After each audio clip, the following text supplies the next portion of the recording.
A little countdown. Okay.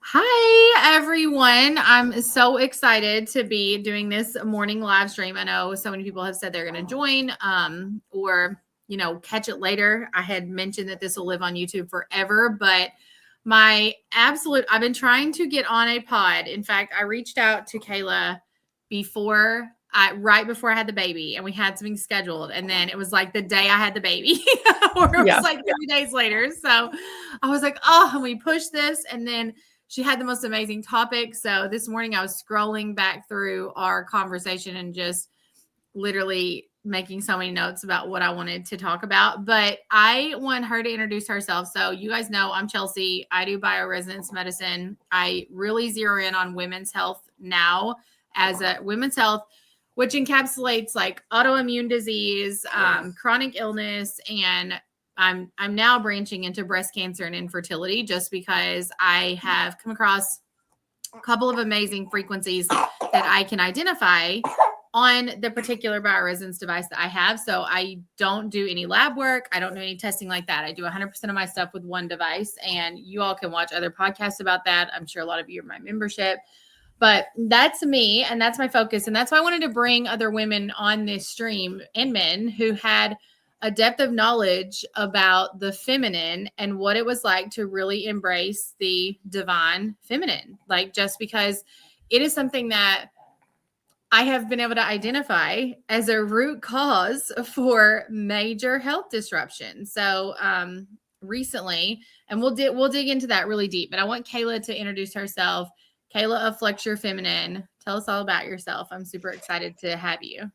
Yeah, thank you so much for having me, Chelsea. I'm happy to be here. And hello to everyone in the YouTube world watching the replay. Thank you for being here and sharing your time with us. So I am Kayla. That's my name. I'm based in Southern California. My history is kind of a fun story. You can find a lot of that on my website at flexyourfeminine.com. But I grew up a dancer, mixed martial artist, and then I started modeling, runway modeling, when I was 16. Lived in New York for a while, LA, San Francisco, coast to coast, and retired from modeling due to health complications with my reproductive system specifically and risking infertility. So I retired from modeling for that reason. And that was my introduction into the fitness, health, wellness space, for no other reason than just I wanted to understand how to eat and train properly in order to be healthy. I honestly was just very messed up from the modeling industry with how I viewed my body and my relationship to food.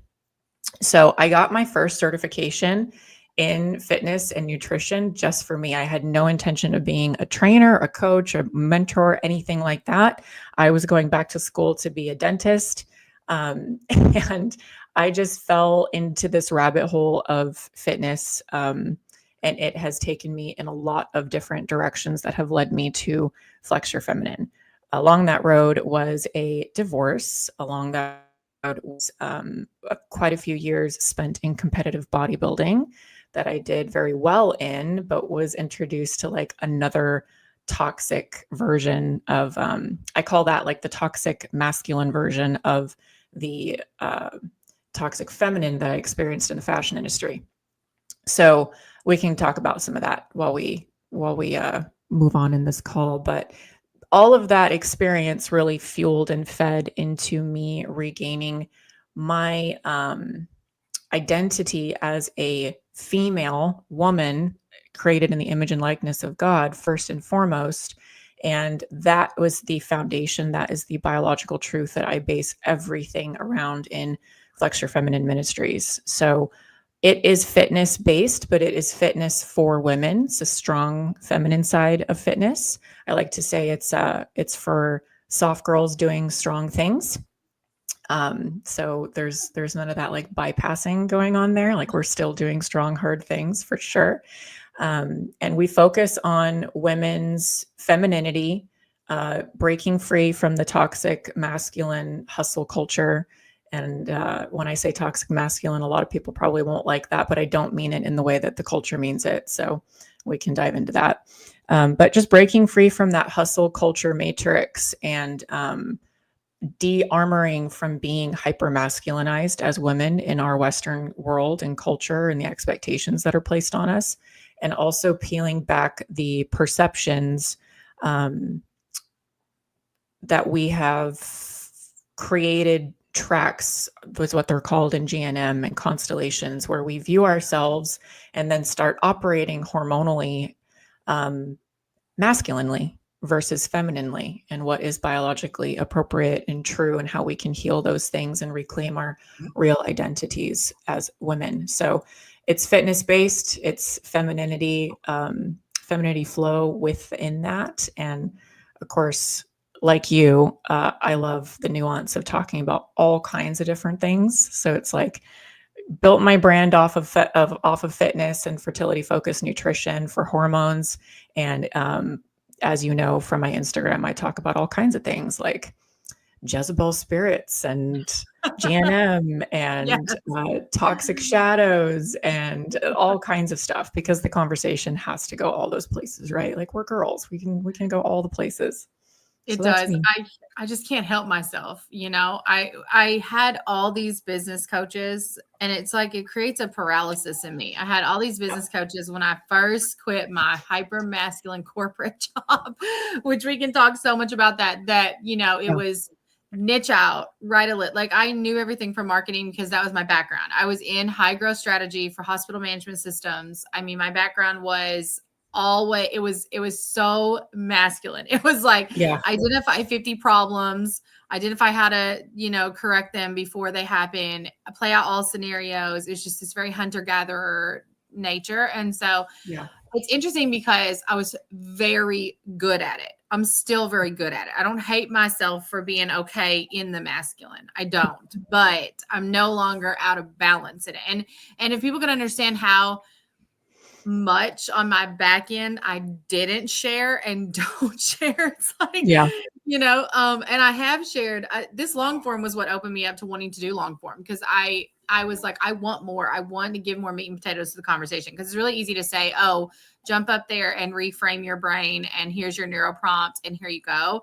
But it's another thing to be like, hey, I walked this walk when I was super out of balance in the masculine, and my own husband now, who we've been married for 10 years, became a stay-at-home mom during 2 job changes. He wasn't stay-at-home mom. I'm sorry, stay-at-home dad. I got you. Identified with that.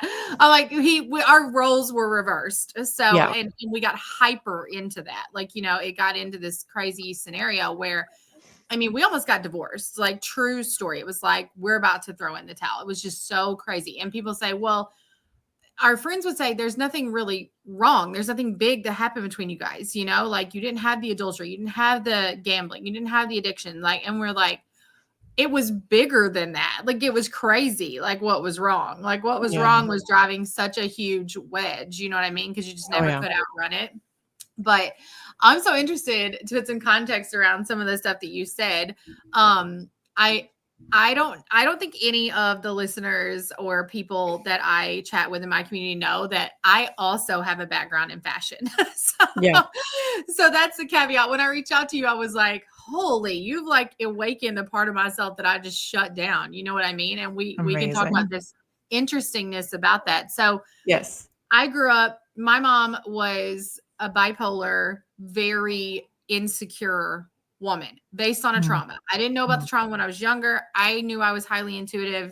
It wasn't safe in my home to be highly intuitive. So you talk about German New Medicine, and I also, you know, use a lot of German New Medicine, but with, like, you bringing in the spiritual side of like, how do we get the freedom here? Right. So how do we look at, you know, in German New Medicine, you're always pursuing the healing for the best example. Well, in my mind, that's identical to God is always working things for your good. Like, I had a version of that built in the church that was toxic, that didn't make it, that was sweep everything under the rug, toxic, just pray about it behavior. And now I'm majority of my healing work with my clients and teaching them to be the healers, because they are the medicine, is equipping them with this one foundational belief system that ultimately you are made in the image of God. Ultimately you embody God. Okay. So your light photons, your water, your, you know, you're the rainbow, like you're God in your body. No denying it. Like, your gut microbiome is soil.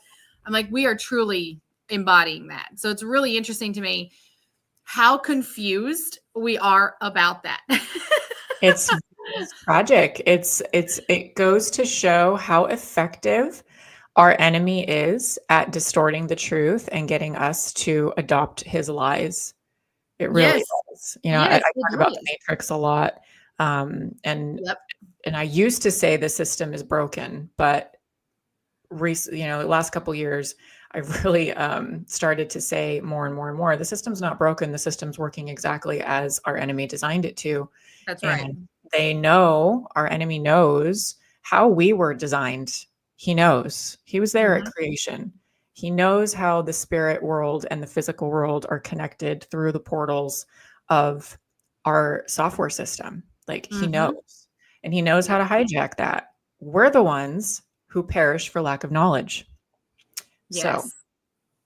Yeah, here we no, you're exactly right. I am interested to dive so deep into that because that's something I've been exploring and something that I can now identify. I don't think people understand that you we're using all these conventional methods of testing, right? These Yeah. methods of diagnostics, these methods of testing, these methods where we go like, this is what's wrong with you, this is who you are.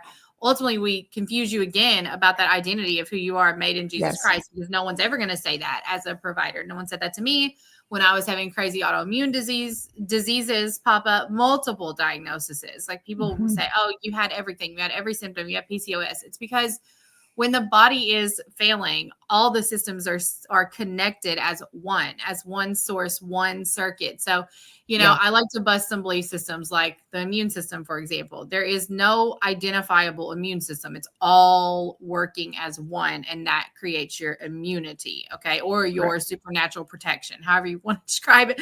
I get really Yeah. deep with my clients. So, Yeah. that divine health that we truly can walk in. And so now I'm always looking at my life like, it's like this series of aligning, right? Where were you out of alignment? What were you doing to destroy that? How did you not recognize yourself? So I want to hear, because when I got into fashion, I'll background that a little bit. So Yeah. I kind of have an interesting story. I was very transient kid, grew up between two places, Mississippi and Missouri. And all I knew was that as soon as I graduated high school, I was out the door. And, it was going to be to LA or New York, because I was like, I am called to high creative like environment. And it's so interesting because I do believe that to be true. I do. I Mhm. believe that with my soul. I'm not even sure why, but I know it to be true because now raising my 9-year-old who is a competitive dancer. So we should Okay. get into that. So it's interesting to walk the world, right? That you know about with your child without fear and with a different holy Oh, sound mind. Like, because there is exposures, there is stuff we opt out of. Like people do yep. not understand the level. So it's been so enlightening and amazing for me because I'm always posturing myself like, what can I learn here? What does God want to show me here? All this stuff. It's been so amazing. Like, just last night we were at a dance competition and, you know, uh, Todrick was the performer. You know what I mean? So it's like, okay, like a lot of people would say we're opting out of dance because we don't believe, the trans movement. And I Sure. don't personally agree with it myself, but I also have found the duality of allowing my daughter to explore stuff with boundaries. So what's Mhm. interesting is like, for example, we hold boundaries in that space. We hold boundaries like she can't participate in songs that are inappropriate. She's 9. She can't do certain things. We don't go to certain intensives because we don't believe the foundation, what they're teaching. We pick certain companies that make sense, right? Beautiful. Because we've You not yet exercise dominion. Right. We've not, and we haven't yet explored where that gift's even going, which Yeah. she's good. She's like one of the top ones in the nation. Like identifiably, she is a The talented 9-year-old, the photo that you posted of her with two other of her classmates performing in that jump, Insane. I was just like, I literally like had a flashback to my sister. My sister has a very similar photo midair in one of Hmm. her solo pieces that she competed with. Yes. Oh my God, my heart just stopped. I was like, oh, she's gorgeous. Like I could just see Thank her you. spirit through that photo. It's so amazing. It's just Me amazing. too. Being in our dance life has awakened parts of myself that I shut down so hard and thought were Yeah. so bad. So it's been so interesting because that was my path. But I had the parents who were like the get a real job parents. And I say this all the time. They were the shaper parents, the get a real job, do this religion, like be this person, like this is who you are. They were God. Okay. So when I talk about people who operate in that narcissistic spirit and who are under that in their health, oftentimes they haven't spiritually left their father and mother's house. So my parents, their ideas, they were God. They were in that God position. I don't put myself in that God position with my kids. So now my kids are free to explore themselves within the dominion. I love that word that you just used. I always use like the boundary of our discernment, right? Not our control, our discernment. So, and it is one hard choice at a time. I mean, this year we came in to a routine that the teacher picked. I didn't approve of it. So I said, hey, you know what? You don't have to change, but I'm out if you do that. And it's fine. And it ended up, all working out. But how many people just stay quiet or can't find a nice, clear cut way through and never get the healing, right? Like, I'm like, here we are. Nothing fell apart. She's still doing her gift. Boundaries have been held. It's amazing. And just like recently, when I posted that, because she got invited to go to Vegas, you wouldn't believe how many people messaged me on my Instagram and said, I can't believe you're going to go to Vegas. I can't, I'm like, I'm not anti anymore, any experience. If I feel in the moment, I would literally unboard a flight in the moment. I'm that in the moment now because I'm not in the masculine hypervigilance anymore. But I want to ask really quick about how it's like when I was enamored by fashion. When I came into fashion, which I was in the advertising side, I wasn't in the modeling side. I'm like 5'6", very, very into the marketing side, the color, the retouching, the clothes. So I was in the fashion closet side. So I was in the magazine print editorial side. And that's what I really loved. So I worked with models, like, ordering clothes and styling the models. But I'm interested to know, I have always, even in my body, struggled to be happy with the curvy woman, right? Because I was so obsessed with the thin woman. Yes. And then I go ask myself, I'm like, how did that happen? Well, when your mom is, and she's 5'10" and she has a very model body. It's funny. My daughter has a very model, a very lean, trim body, but she dances, 20 hours a week. It's right. Like, who knows what that, but she does strength train and eat, properly. We're into that now. But my mom was, she had us, watching Sex and the City together at 13. Like now that's highly inappropriate. But now I'm like, that was what I thought was normal. You know what I mean? I'm like, I want that life because I was programmed into it and I had her connection in it. Right. So it's like, I want to pursue that because it feels good. I'm curious how what your thoughts are on that, because I know we look at models, we look at fashion, we look at women and we think, that's pretty, it is pretty. And there's all kinds of different bodies. So I want to hear what toxic feminine you identified. Yeah. Beautiful segue. So if we go back to, I'll focus on the modeling years, not the dance years. Cause again, that was much, they overlapped a little bit at the end, but basically modeling and schooling took over my life as I was graduating high school. So I like to say, I actually don't really remember like how I finished my last year of dance and performances because I missed so many classes. I don't know if I blocked it out of my memory or what. Like, I don't know how I learned the routines. Like, I literally don't. I remember my last performance for our local community. It was our annual recital, right? And that was like me closing out that chapter of my life, at least for a while, because I was going to go to New York. And I was like, I'd been traveling so much for my modeling work that I remember being in the wings waiting to enter one of my routines with my team and going on stage. And I was like, blacked out. Like, I don't remember what performance I'm supposed to be doing right now. Like, I'm wearing tap shoes and I don't recognize this outfit. That, like, what exactly am I doing? Like, what song is about to start playing? Like, I don't, literally, that was where I was. And it was just an act of God that I made it through and didn't embarrass my team. Right. That's amazing. So that was where I was, because I was so like infatuated with the fashion world that I was being introduced to. So anyway, kind of funny sidebar that just came up for me. I don't know why. No, that's amazing. I wonder, you would know. It was different for me and you. I'll just say right now, there are 6-year-olds training 20 hours a week. Like Yes. you wouldn't believe. I'm like, I Yes. tell the moms, I'm like, do they like it? The moms are like, I guess. Because we're on a circuit now where we're in with the whole country. We're not just competing in Missouri. So, I mean, I just sat by a wife of an NHL player in St. Louis this weekend, you know? So Amazing. It's so funny. And, you know, she's like, oh yeah, we were in Honolulu last weekend. And then I'm like, and her daughter is 6 years old. I'm like, oh, okay. Wow. Yeah. Whole nother level. Yeah, that is a whole nother level. I was more like regional, state, you know, kind of like Midwest. Never went, you know, never went outside the continent, never went to many, many, many parts of the continent. But right. Yeah.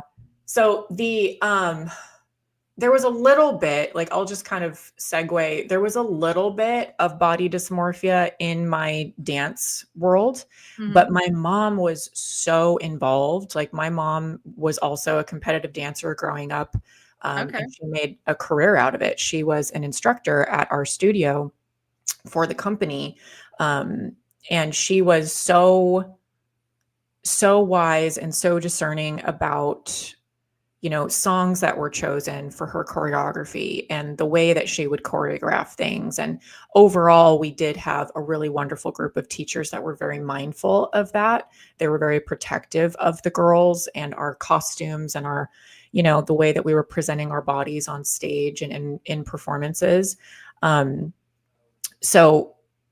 And even when we went to like competitions and showcases and stuff, my mom was always there. Like, she was always there. There was never a leaving us to, you know, throwing us to the wolves type of a thing. You know, it wasn't like we got dropped off at showcases.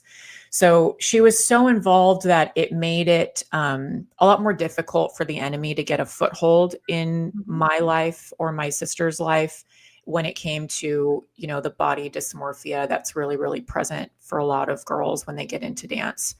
I did have really amazing experiences with other studios that were local, but like summer camp style studios. So I had to travel a bit, specifically for ballet. I studied Russian ballet with a beautiful professional dancer who had retired from the literal Russian ballet company.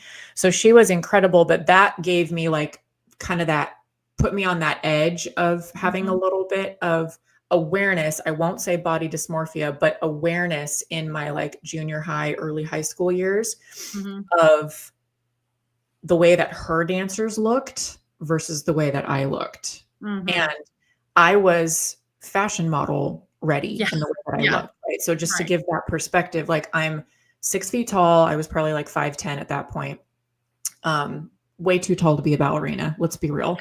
But I was very thin, like very lean, very thin, very strong. I'd been dancing my entire life. I had done mixed martial arts by that point for years. So I was very strong. I was very well fed. My mom fed me very well. You know what I mean? Like, never had to think about these things. And so even with that body type, I went into like this Russian ballet camp with these girls that are like 5'6", 5'7" on the tall end, tiny, way thinner than me. Yes. Very strong, very flexible, like perfect lines. You know how it is. Yeah, I do.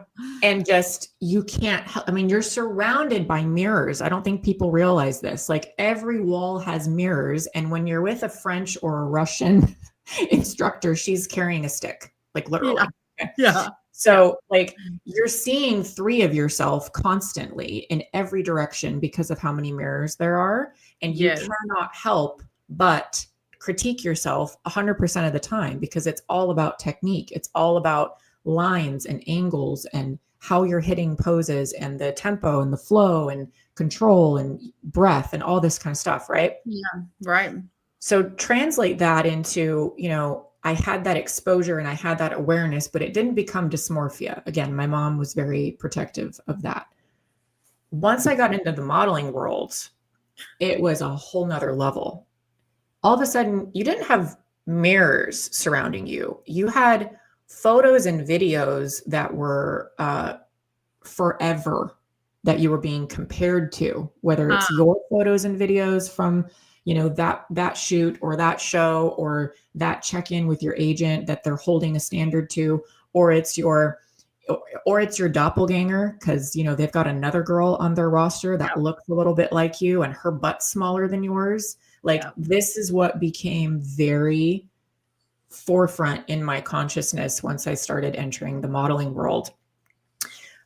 When I got started, I was 16 and my mom was still very, very involved. And she very much kind of crossed over from being the protective steward and discerning in the dance world. She did that in modeling for me. She was always there, every casting, every photo shoot, every show. She traveled with me 9.9 times out of 10 until I was 17 and I was driving myself. And sometimes if she knew the client, she would just kind of let me go on my own, right? And give me that freedom. But once I got to New York, my mom went with me to check everything out and kind of set me up. And then I lived there by myself. Before I turned 18. And it wasn't like she wasn't checking in with me, but she was, trying to give me some freedom to, experience and navigate. And this is the career that I wanted. And obviously her life and my dad and my sister were in California. So she's not going to move to New York with me. This is my choice.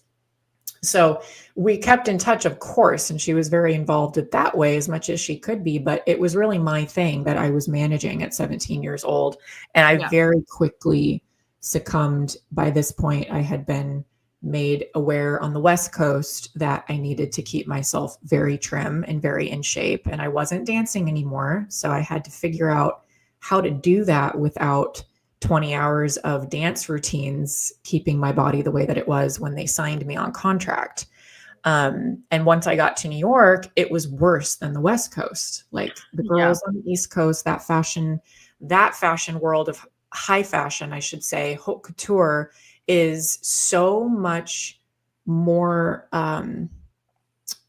extreme when it comes to what they expect the girls to look like.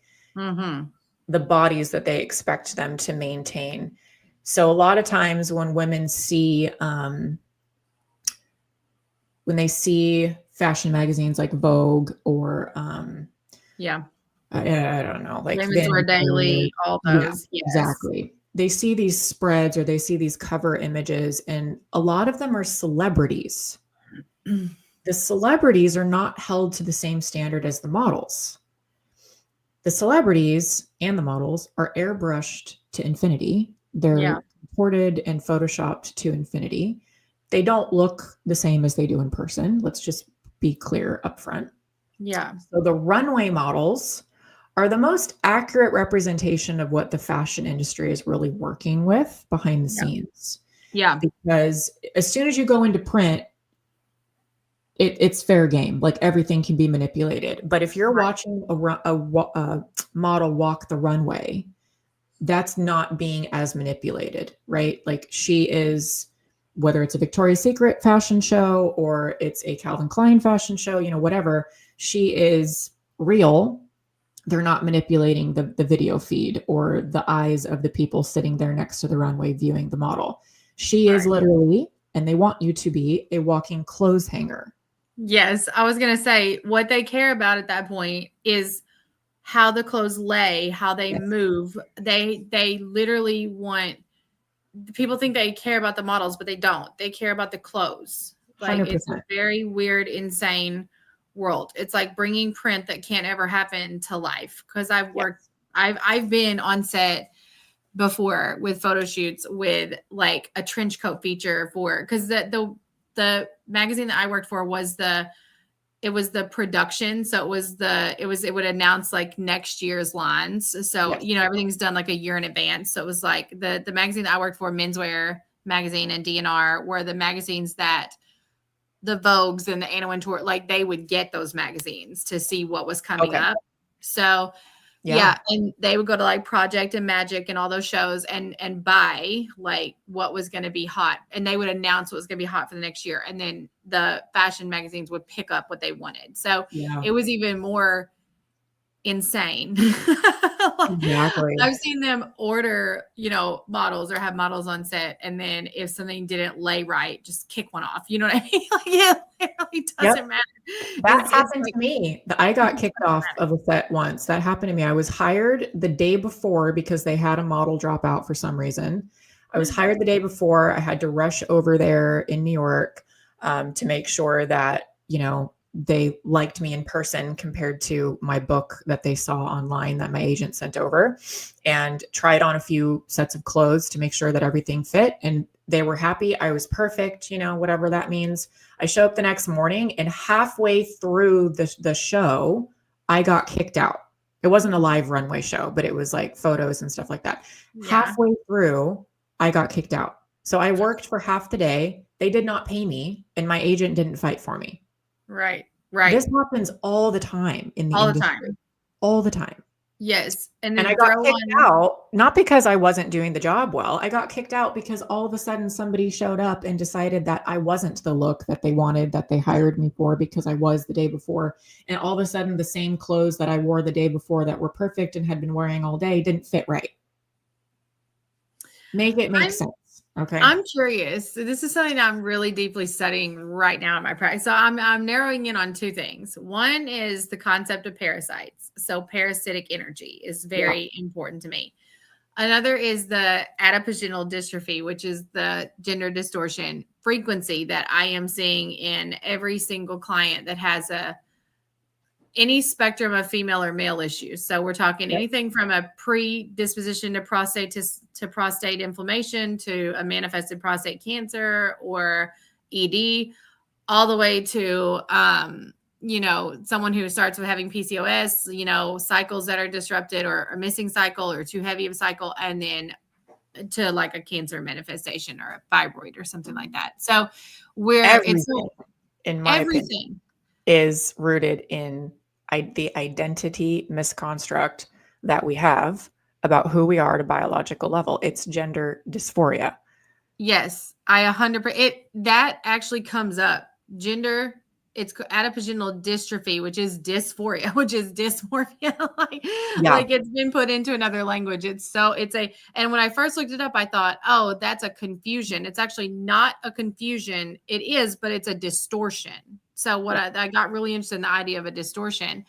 The thing that I'm really zeroing into is this concept of parasitic energy. So I will see babies who are colicky and they'll come and they scan for parasites, 4, 5, 6, 7. You go, okay, how would a baby get a parasite? This is what I started to find interesting. And I'm going to round this out by seeing if you've ever bought into or struggled with parasites. But I found this interesting because I stopped believing in parasite cleanses just because of the German New Medicine theories behind that. Like, I think sometimes we don't need to be constantly forcing the good guys and the bad guys to regulate themselves. They just do it.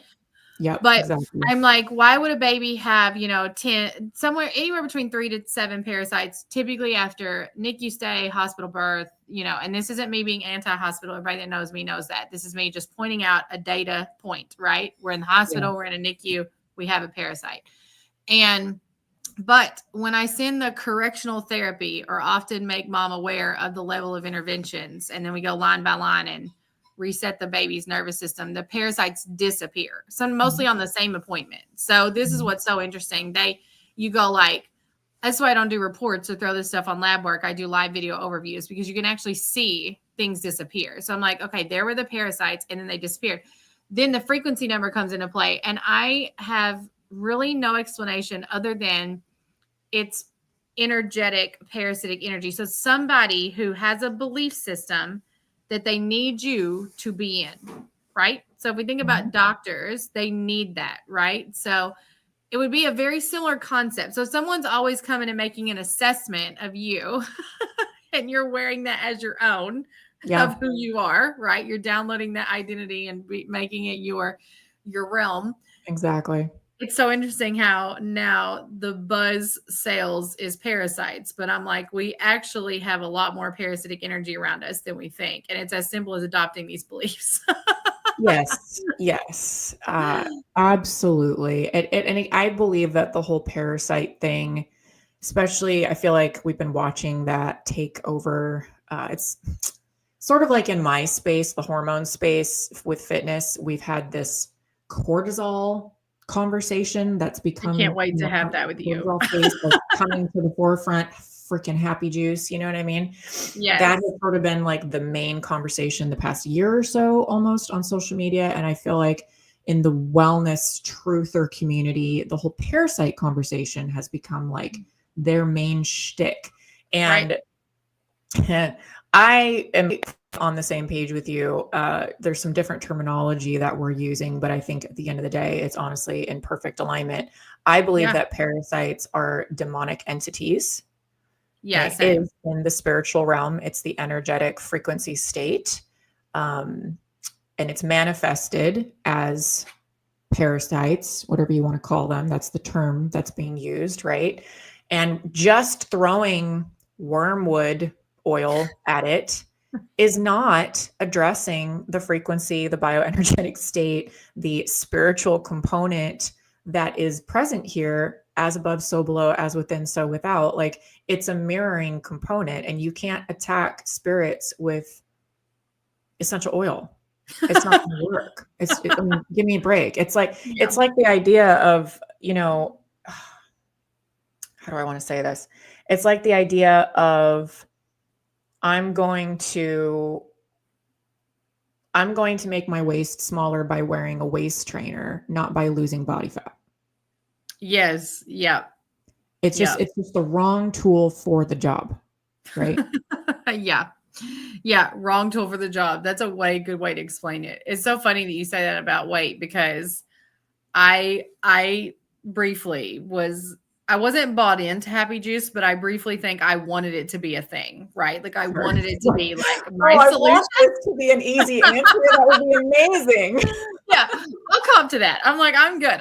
Keep it real. I'm like, I didn't want to face because and people see me, they go, you're not overweight. So they validate all the stuff. But the truth is that I am. I'm 30 pounds heavier than I've ever been, have been for 2.5 years. Also went through the most crazy emotional 2.5 years that I've ever been through in my life. So I'm like getting more okay with the state of how the body recalibrates. Like I understand that. Yeah. I was very into the, looking at my face and being like, oh, it's cortisol. It's very round. Like, look at where's my jawline? Yeah. All the things that people say. And I ended up having an experience while I was pregnant where I quit taking everything. I didn't take any prenatals, didn't take anything. I just let my body do whatever, and had like a 6-week mucus, insane detox. And now I've been exploring the concept of, because I don't scan for any lymphatic dysfunction or any hormone dysfunction, that's probably not my problem. Right? Shocker. But it is one of those things where, and look, no shame in my game. I intuitively could know that, but also like the visual of having my scan. So it's like, yeah, like that visual. I am strong enough not to identify my identity in it, but crack me up because I was like, my scans would be so good, but I'm still holding this weight. So it's got to lend to something else. And really the problem, which it always is me. I developed I don't know, it's kind of like multifaceted, but when I had my heart surgery, I suddenly just stopped working out. I suddenly got a belief that the body was weaker, even though and so that has been like a long unpacking for me. And I had to do some other things before I've really come under that.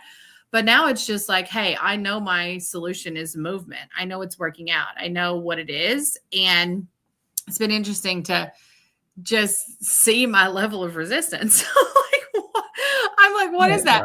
I don't know if you see clients like that, but I wonder if your insight, I'm like, what is that? What usually is that? I'm sure you're like me, where you see with me with chronics, right? I get the people who are at the end of the road, the try-to-allers, right? Yep. That's where I am with like weight at the moment. I'm like, I'm a try-it-aller except this one thing. Because usually when I see people, they say they try it all. And then I'm like, well, have you done coffee? Well, have you done minerals? And they're like, no. It's like, exactly. And look, when I mentioned coffee, the key there, the code is actually, I've tried it all, AKA means I've tried all that I'm willing to do. so far. So far, at this point in this phase of my life, at this level of my evolution, this is how much I'm willing to take responsibility for.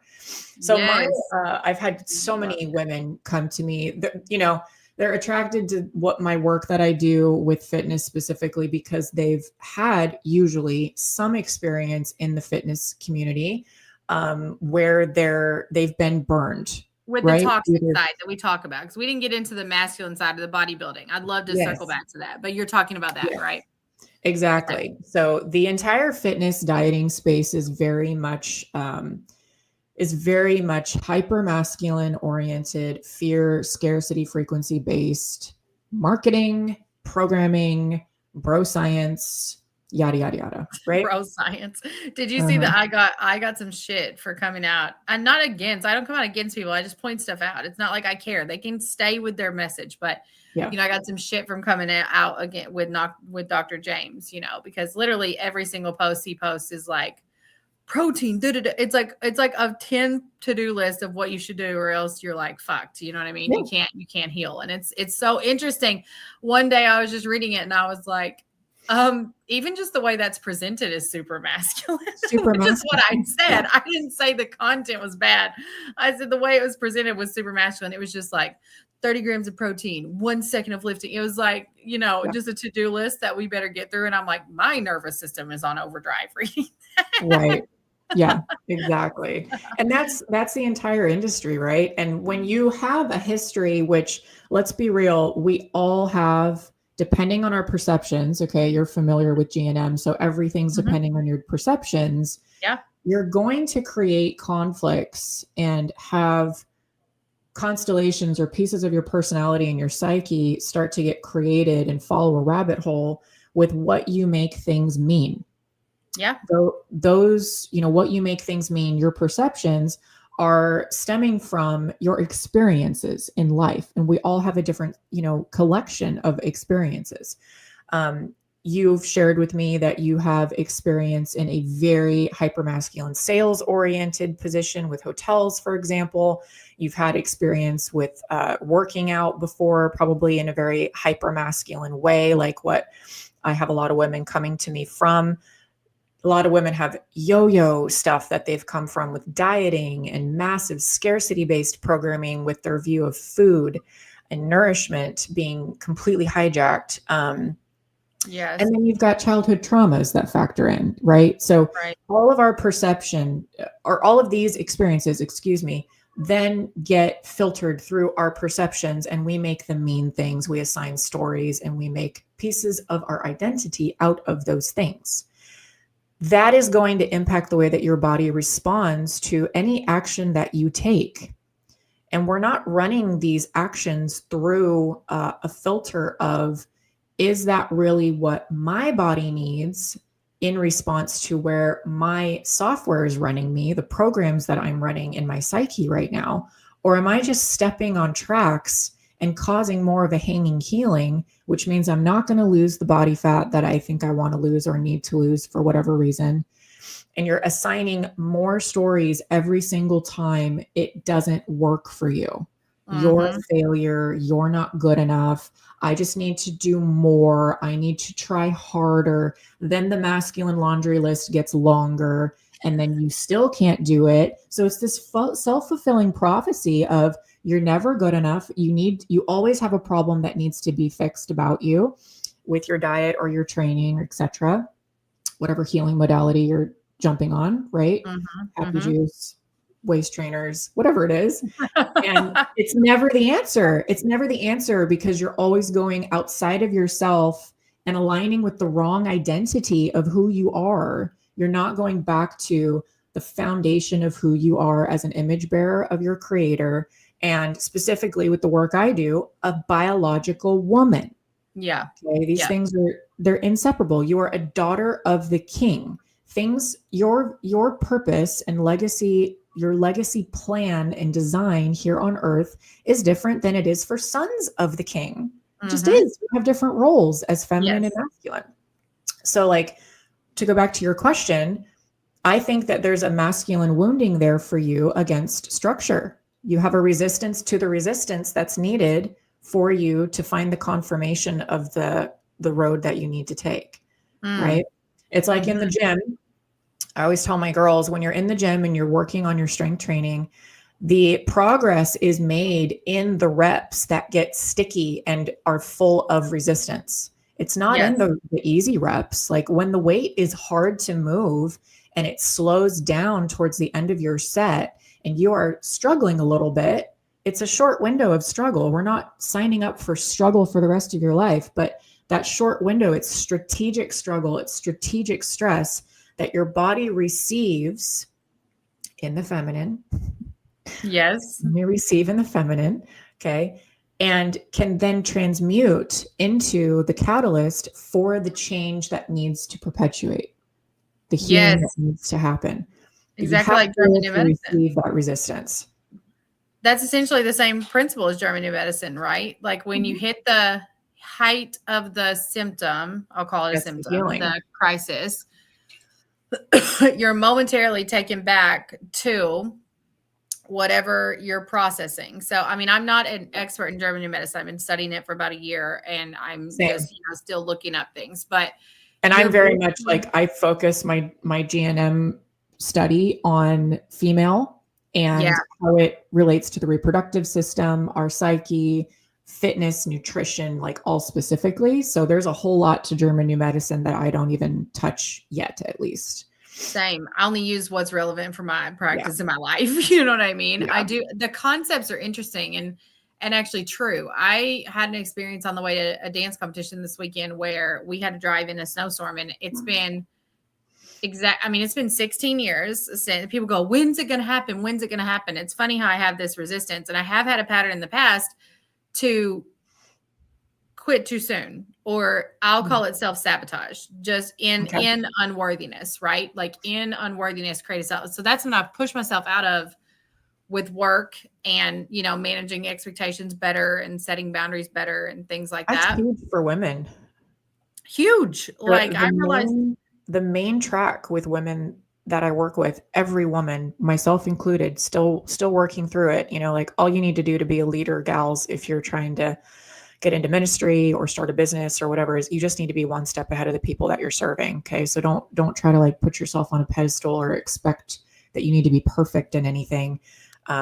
Just walk with them and try to be one step ahead so that you're worth walking with. Okay. Yeah. I mean, I don't even know how you could be all the steps ahead. That could be a bigger conversation, but I'm like, it's so interesting. But it keeps you paralyzed from serving. Like if you have that expectation, that's where the enemy wants you.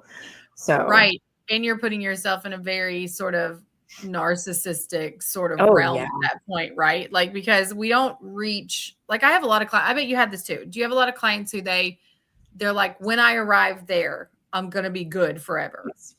Right. And I think I had some of that programming as well. Like, that's kind of like, I feel like that's been a little bit of a thing. It's like when I arrived there, but I broke that. I'm like, there is no arriving. I mean, so I joke because I say, living healed. It's a posture. It's a moment to moment posture of like, that's your divine right. Like that's your right. Right.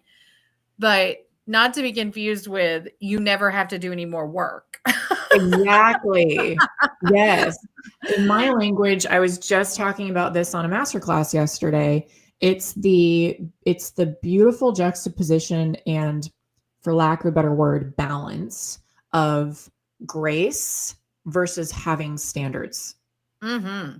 You have to hold yourself to standards and practice what you preach in order to hold those standards. They don't live independently of each other. Like being able to extend grace for yourself and patience and trust in the process lives intimately with the reality of holding yourself accountable, having high standards for how you operate in life, how you treat your temple body, how you operate your relationships or your business, how you talk to yourself, how you take care of yourself. It's taking radical responsibility for these areas of your life. Grace is not getting to let yourself off the hook and make a bunch of excuses. No.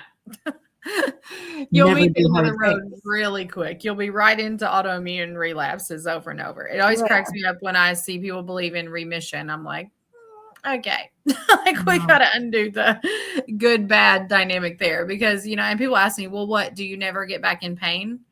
Sure. I mean, there've been times like every couple of months where I feel like I'm, can't get out of bed. And usually it's, I need rest. I violated a law. Like, I'm like, there's usually a big thing that happened that lies with me. Like, I'm like, there are no victims, right? I teach my clients that there's no victimhood or 100%.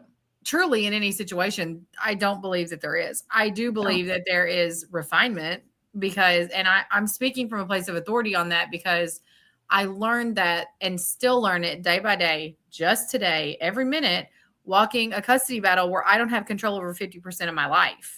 My kids' lives, and it's interesting because I call it a battle. It's not really a battle. It's just a situation. It's 10 years ongoing, but it's interesting because the things that I thought I had to control, there's no better learning and figuring it out than realizing you can't half your life. So you're like, you can sit there and victimize yourself into liver failure and SSRIs, which is what I was doing. 100%. 100%. Yeah. Yes. Or you can literally man up and be like, hey, is God really working everything for my good? And if he is, what's the good? Like, please show me, and have that awe and wonder and that curiosity about life, which is what I teach my clients. I'm like, listen, you feel frustrated. Let's change that to fascination. Fascination is a posture of learning.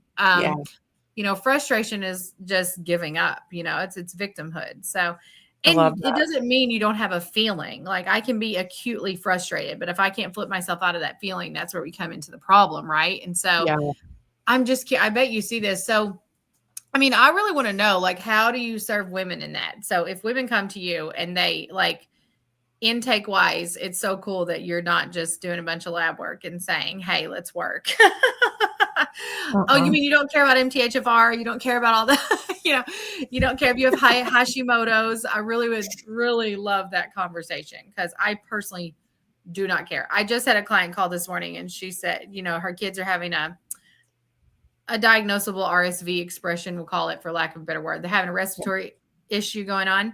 And she said, then what is it? And I just said to her, who cares?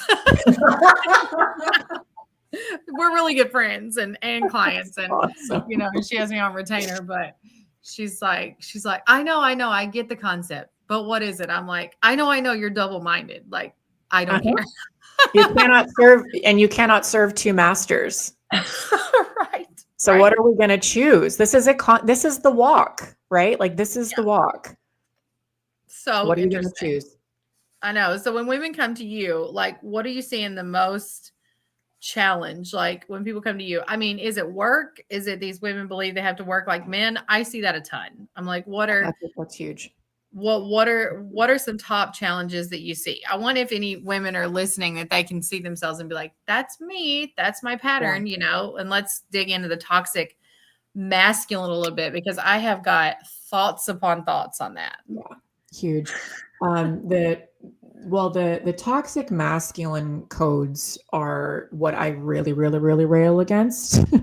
So there's a lot of women who resonate with my messaging because that's a lot of what I talk about. And last year I started also addressing the toxic feminine, more passive, manipulative, the Jezebel, hypersexualized aspect of the fitness industry specifically, but I know we all see it in society as a whole. And sort of like the letting yourself off the hook and like the soft girl psyop and stuff like that. Right. So I started talking about that as well last year, but overall my messaging has been very focused and will continue to be very focused on breaking through the hypermasculine hustle matrix.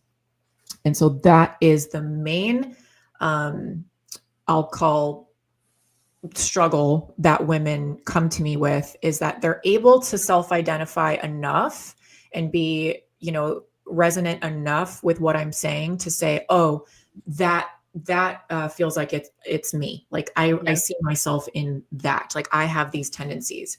So the hyper masculine shows up for women that I work with in fitness and nutrition specifically, in that they have a history of doing like 75 hard challenges Okay. Bodybuilding bikini competitions, like what I did in the mid 2000 teens. They're very strict. I got to get up at 5 a.m. and do a fasted workout, and I'm going to do intermittent fasting. And there's never a day off from my diet. You're always on a diet. If you're not on a diet, if you're not on a fitness routine that is 7 days a week, 365 days a year, you're a failure, right? Yeah. And the thing about this is that these protocols, these dieting tactics, they are not ever sustainable. You will start to break down. Your body is going to your body is going to retaliate, I'll say, and get your attention one way or another because you're not honoring it. Right. You're not taking care of her. You're muting all of her symptomologies.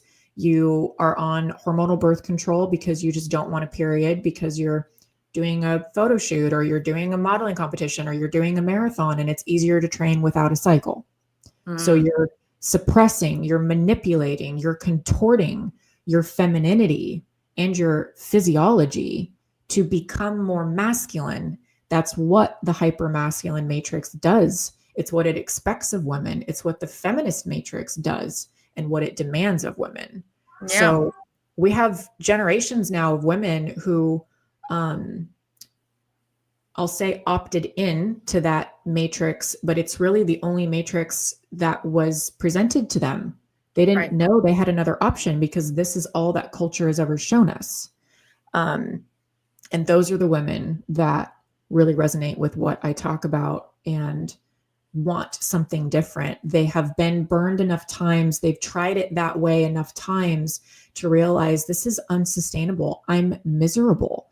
I'm starving. I'm suffering. Now I'm having PCOS issues. Now I'm having insomnia issues. Now I can't get pregnant. Now, like, whatever. Now I can't lose the weight. Now it's not working. Maybe it was in your 20s, and now in your 30s, it's just unsustainable, right? The cycle needs to break. And we have generations, like I said, of women who have unfortunately experienced that aspect of what's been going on in our culture and consciousness systemically. I address it specifically with fitness and nutrition and the menstrual cycle or phase of life hormonally that the woman is in. But it reaches out to every area of life. Like, how, if you're a career woman, how are you running your career? If you're a business entrepreneur, like, how are you running your business? If you're a wife, if you're a mom, like, how this relates to your relationships and the role that you're playing in your world. It branches out to every aspect of life. So that's definitely the biggest struggle I see, for sure. Yeah. How do you, when you say you help women address it, how do you do that? How, if a woman is going to do that, just brief overview. I know everybody's individualized in what me and you do, but of course, because everybody has their own experiences and they're going to have their, like we talked about, they're going to have their own perceptions. So I do try to parse through that with the women that I work with the best that I can, depending on what container they've chosen to work with me in. Right. Yeah. But a lot of it is, it's the reframing. So I kind of take, or I apply the GNM concept of, like, the symptom is the healing in a way.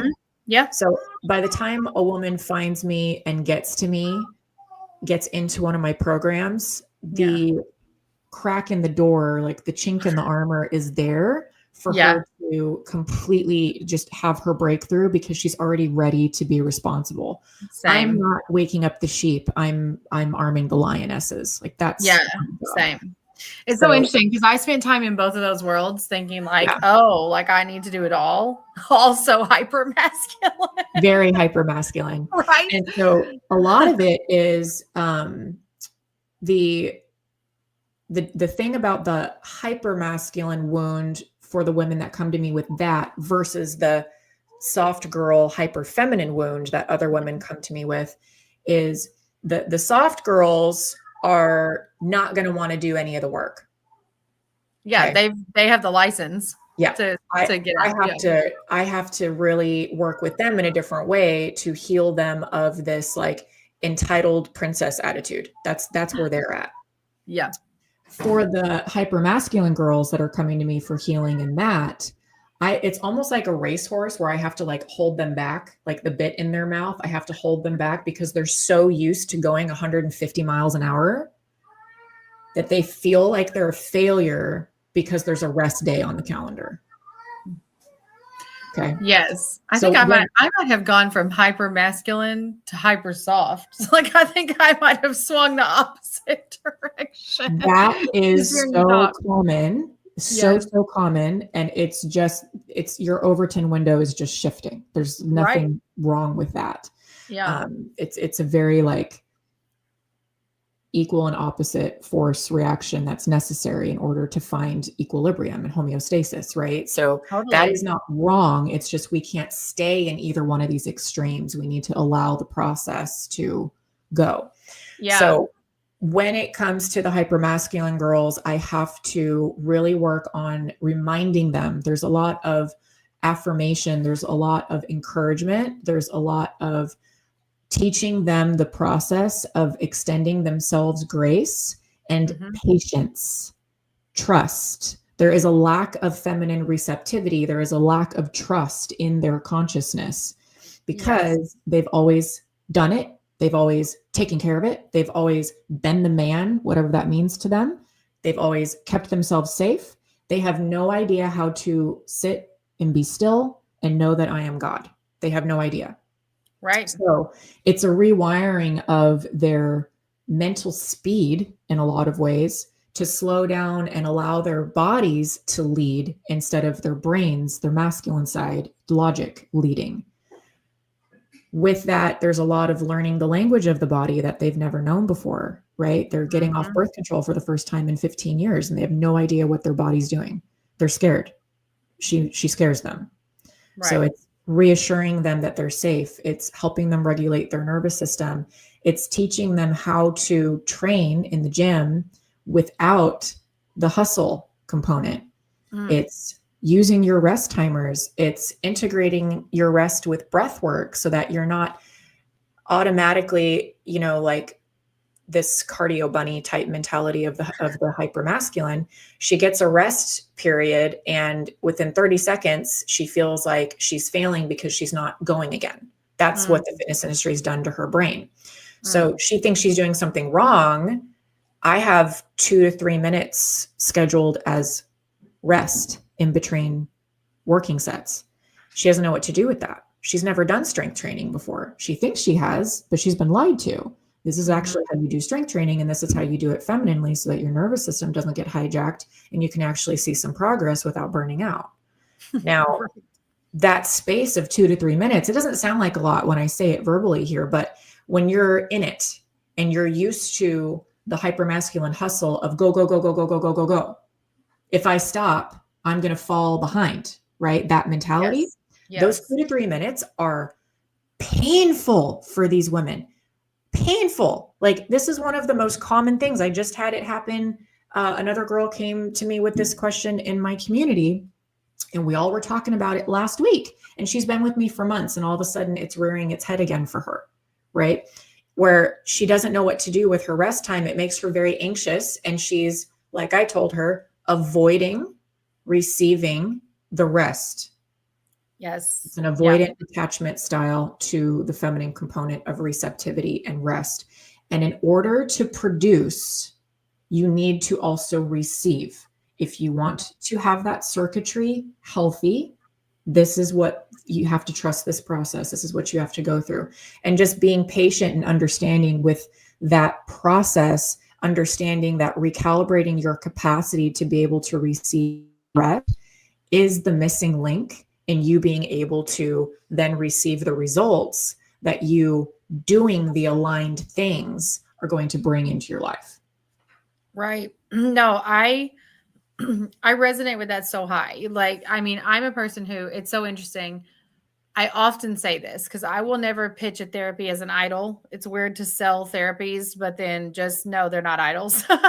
Like supportive tools, opening pathways. I'm down with all that, but the idol. And so people consistently argue with me about coffee enemas, which is something that I'm into.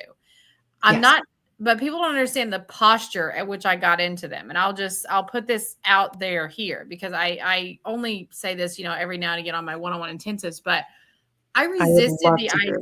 Yes, I resisted the idea of coffee enemas for 8 entire months. I'll also mention that the provider that I chose, which is to heal myself, which is also a very common pattern. I always say, if you're in these patterns, you'll choose your abuser in the provider space because you will, right?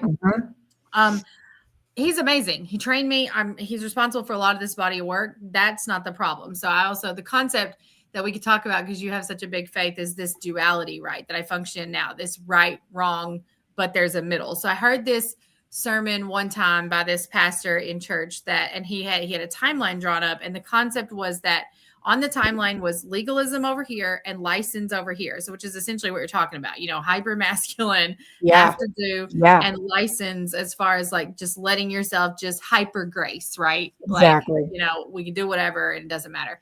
And love, God will love us anyway. And then he's like in the dead middle, and this is a pastor, has no frequency knowledge around this or anything. And the dead middle is love.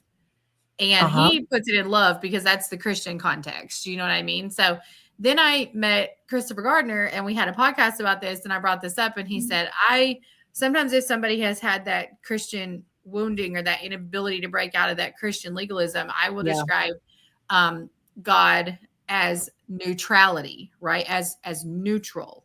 So like really a fixed jumping off point for anything, because we have free will. So if you think about it like that, it's sitting in a place of not judgment or not anger, right? So it's a very interesting curiosity, right? Because if you tip that just a little bit, you're in judgment, right? Like if you said something on this show and I wanted to love you and I didn't necessarily agree with it, if I was like, oh, I don't really agree with that, versus me just weighing up what you said, which is fine to do, I'm in judgment. You know what I mean? Which is fine. You can be in judgment. You should be in discernment. But anyway, so this concept of love, neutrality, legalism, license caught me in the masculine. So I resisted these coffee enemas for 8 months because I got to a point with my health where I didn't trust anything. I was afraid to take a supplement. I was afraid to take a mineral. I was afraid to do anything, any choice, because I thought, if something went awry,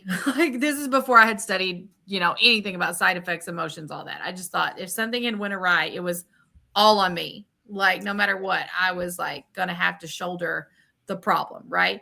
So I've always been processing this for 2 years. And it was so interesting. This drive to St. Louis that we made over the weekend, I was having this big emotional cry in the middle of this snowstorm, which I didn't cry for years or laugh for years, believe it or not. Like people don't realize the hyper masculine is very into like stow and go. You know what I mean? And so stoicism.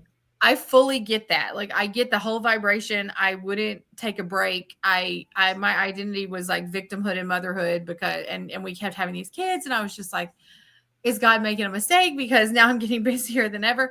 And then people don't realize that I have more energy and capacity now in the feminine with 6 children than I did with 2. And I'm always coaching this to these women, right? Like I just had the client call this morning. She has 2 kids. She said, I just don't know how people do it with multiple kids. I said, well, I stopped playing the victim to my amount of kids. So one of the things I worked on was the too many kids, the needing to provide for them, all these belief systems. So anyway, I got into coffee enemas because the one night that I tried it, the one night I was like, all right, I'm going to bite the bullet. I'm really sick. If my liver gets better, great. I was expecting a toilet full of parasites to be my catalyst for like, yay, I'll keep going, because that's a very, results oriented ROI mindset. Oh yeah. And what was so great was like 20 minutes alone where nobody interrupted me. Nobody came to the bathroom with me. No husband demanded to me because he respected the space of needing the therapy, which we had a dynamic that was not as supportive as it is today. It's way amazing today, but it wasn't then. And it was so interesting how I latched onto them because I'm like, there's worse things I could be into. Yes, it is at least healthy. And it's, not a girl's night. And it was very much the rest space that you talk about that I needed created for myself. Yeah. Now, when I initially started doing that, before I got into the work around the forgiveness pathways and how you reset your hormone system in the body and how the liver is a catalyst for that, I had one sort of, so I would do that with a therapy. And then I would like set timers and I would listen to podcasts and I would hold my phone. And then now it's like nothing. Like I tell women, I'm like, okay, just don't even take your phone if you're going to get into there. And a lot of the women that I coach, when they can't embrace something, it's because they can't even imagine creating the space to do it. Right. Yeah. So similar to what you're talking about. And I tell myself the same lies with working out because I'm still telling myself that it's another thing on the to-do list. Right. Instead of making it your space. And that's very much, again, that masculine feminine dynamic. Totally. The masculine response to filling space, like think about the biology represented in that. Hunting, provision, yeah, exactly. The penis penetrates the womb and then fills that space. The womb is space. The womb is feminine capacity to co-create. And there needs to be space to be penetrated. Interesting. But we in this culture have just been all penetration. That's how our entire culture is built. That's all it is about fitness and nutrition. It's constantly penetrating you. You're going to the gym. You're getting beat up. You blah, blah, blah, blah, blah, right? Like I'm sure everybody's familiar with what all I'm talking about there. And we started with childhood vaccine programs. We could go even further. Penetrated. The rabbit hole gets exactly. So it's like the feminine is the womb, like the creative space for matter, mother to be present and receive penetration. Not be penetration, right? So that too is very much like when we're living in our hypermasculine, we need to, as we become aware and start coming out of that and taking responsibility for realigning with homeostasis, right? Having a more balanced perspective of the yin and the yang and having that circuitry. I don't like calling it polarity so much because it feels like switching hats when it suits us, versus it is a circuitry that you need to trust the flow of that circuitry. It becomes this radical act and belief system around your responsibility. Like you said, we're not victims here, but knowing that if you choose rebellion, if you choose to rebel against God's laws and his design for your body, for your mind, for your software system that he uploaded into you and your spirit, for your womb space, you choose to rebel against that, there will be consequences. Yep. You have free will. You can choose to rebel against it. 100%. But you cannot opt out of the consequences to natural law. Right. You will not outrun that. Yeah. Everything you're talking about is exactly that. It's like what we experience is natural consequences. People are like, if God is good, if God is love, how can he allow X, Y, and Z in the world? How can he allow X, Y, and Z in our lives? I'm not saying that things that happen, horrible things that happen, are not outside of the purview of our enemy just wreaking havoc on this world, because that is very much present. But at the same time, when you can see the bigger picture and take responsibility for what you've chosen in your free will or in your unconscious state to rebel against, the tide can turn. The healing can then take place. You can fix your eyes on your creator, and by fixing your eyes on him and who your identity is in him, you will then realign against rebellion and towards the healing and the design and the legacy that he has for you, your birthright. Absolutely. I genuinely think people, and I'm exploring this concept in even right next to each other can it have completely different realities. I'm starting to get convinced that we can have completely like a very good example is I have a lot of friends who are always believing that they're subject to weather problems. Like, and this isn't me trying to be insensitive. This is just, one example of somebody saying like, oh, well, everything's coming against me, right? It's chemtrails, it's this, it's that. And I'm like, well, it doesn't come against me. So, I'm like, we live in the same area, same neighborhood, and I'm not feeling, suppressed by the weather. But it's because you go look at their habits, what they participate in, what they might be in agreement with, because I love, that kind of verbiage, getting to, down to the Jezebel What and all altars that. have they set up? Totally. I know. What it is a wild work. I know me and you and a couple other women that I know, very few are willing to go there on our initial assessments and just say like, what are you in agreement with here? I actually, it's confrontational and women don't like confrontation. So no, but it's amazing. The very same women that won't do a confrontation find themselves over and over in abusive situations. It's really interesting because you can stand your own without having a fight. That's something I'm exploring in my life. I'm learning it. I'm learning that I don't have to be manly, which is something that I thought I had to be. Correct. I'll call it heal, to make progress, to move forward a situation. Like I'm just exploring that concept. And it is truly finding that trust within yourself because, I was faced with a situation over the summer that was probably the biggest test of that I'd faced so far, right? The biggest opportunity, I'll call it opportunity, not a test, but the biggest opportunity was when my 15-year-old moved out and moved in with her dad. No one could see that coming. We were like, whoa, you know what I mean? Talk about like a conflict shock. We had a 18-hour pain experience. Me and my daughter, that was insane. Like full constriction of the torso, could not breathe. It was insane. And anyway, we had choices. I had choices. This is my, I could lawyer up and fight a big battle and do that whole thing, or allow and make space for it to play out. And what was interesting is because I knew I was standing in truth and because I knew the other wasn't, right? So I'm not going to say my truth, his truth. I'm just saying truth as in biblical realities that are real. So I was like, took a posture of allowing, right? Just making that space for exposure. And so many people women were arguing with me, mostly boomer women, surprisingly, not surprisingly, but were arguing to me and saying that's the wrong move and you're going to mess up and you're going to lose your kids forever. Like, and I'm just like, that's okay. Thank you. I don't want your prophecy over me. Thank you. Yeah. I'm good. Like, thank you for your advice. Right. I'm like, I just don't need that. And plus whatever I do, I'm like, and it immediately,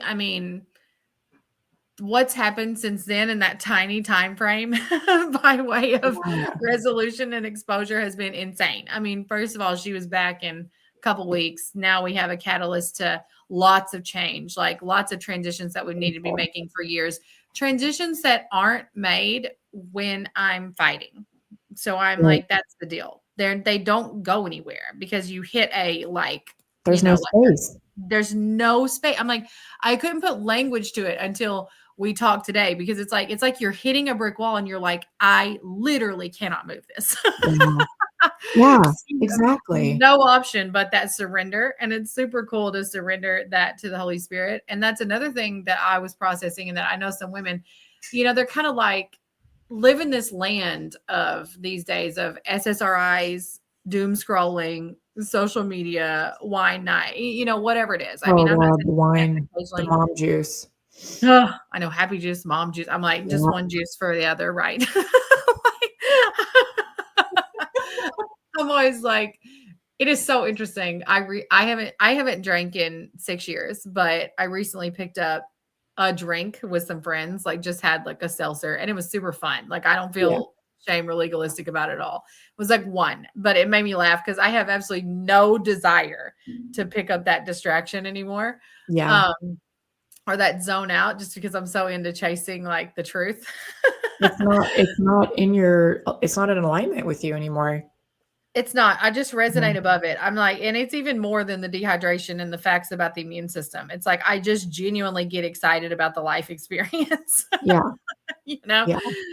But when I tell people, hey, you're in a big sales funnel to SSRIs, and I'm sure you see this too, they don't always get it. You know what I mean? And that's okay. But everything is selling you. When I first reached out to you, come on my podcast, it was your post that said they're marketing you to look infertile or something. I don't know if that was the verbiage, but it was, I took it as marketing, and I'm like, okay, I have to talk to her because they are advertising this concept. And I was teaching my client group the other day. I'm like, you are being marketed so much more than you think. Yes. I mean, I swear when I write my first book, I'm going to call it Market Yourself Well, because the way that I do that is literally I take everything I learned in advertising, all the brain training, all the psychology behind selling, and literally just teach women to sell themselves on the idea of who they are in God.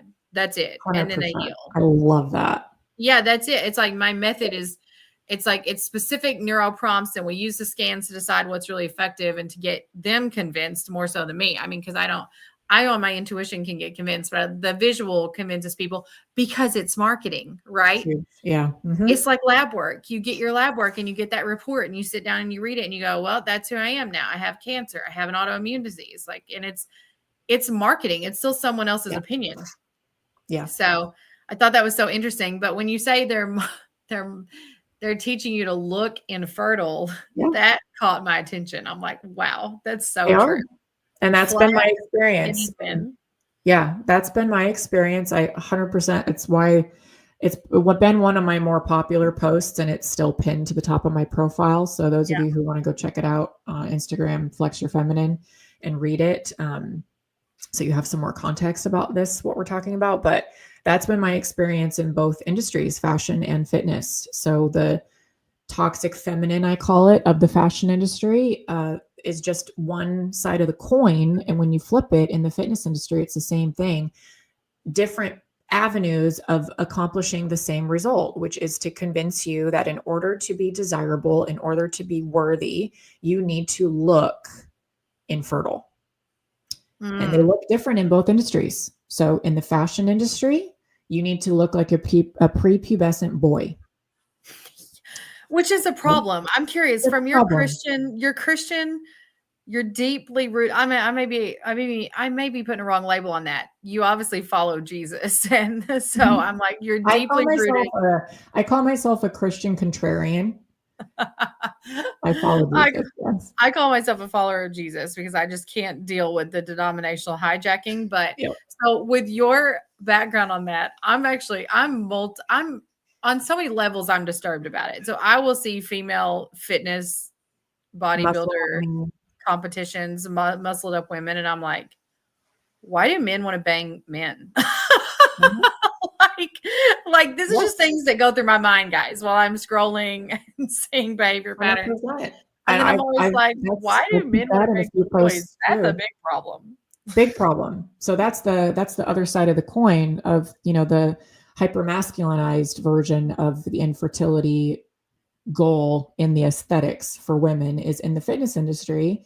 There's what is called the muscle mommy movement, which is just hyper muscled, hyper masculinized women, where women are holding themselves and reaching for these workouts and these diets and even these performance enhancing drugs that are turning you hormonally male.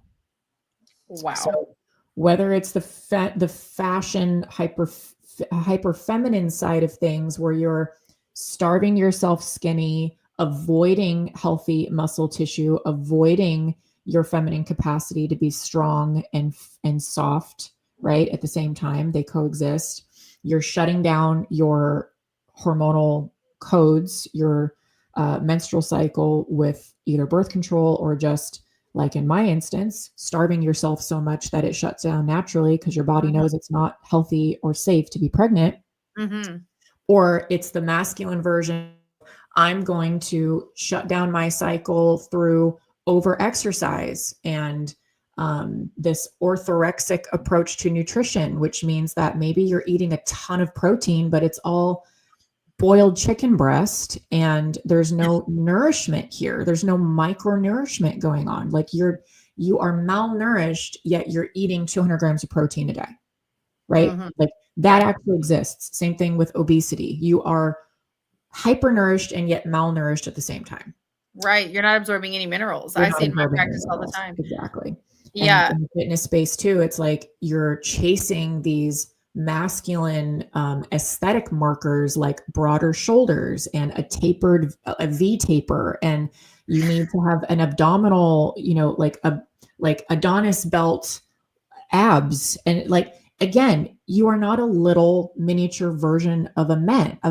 Like you are a woman. You shouldn't be looking like a Ken doll. Yet this is what the fitness space does: is it hyper masculinizes the aesthetic of what it should look like to be a fit woman.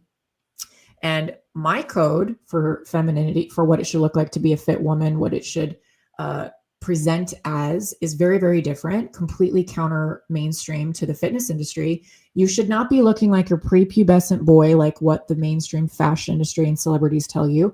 You should also not be looking like fitness models who have fake breasts because they don't have enough body fat on them and have hypermasculine shoulders and Adonis belts that are manipulating what men should be attracted to, because the men in our culture are also hormonally confused. Yes, for sure. So they're attracted to this, which grabs a lot of women's attention because biologically women seek the attention and attraction of men. Yeah, So biologically, biologically. somebody asked me the other day what my view on lesbianism was, anyway, or what I would tell my daughter. And it's fine. Listen, I'm like, whatever. You want to be a lesbian and explore that part of your life? Cool. This isn't me judging. I mean, it's not my place to, right? I don't care. My thing is that I literally told her, I said, well, it's not natural. And she said, well, why is it not natural? And I said, because just the word biological, it's not logically natural. It's not life. Like biology is like life-giving, lifeology. You know what I mean? I'm like, it's literally not, you can't create between two women. So it's like, it is truly illogically on a nature level. And she was like, well, that's a very interesting view. And I'm like, that's the most non-judgy view I can come up with, because it's actually the truth. Right. And again, you have free will, so you can be totally bio illogical. Like you have the permission to do that, but there's going to be natural consequences that you will experience in your life by doing that.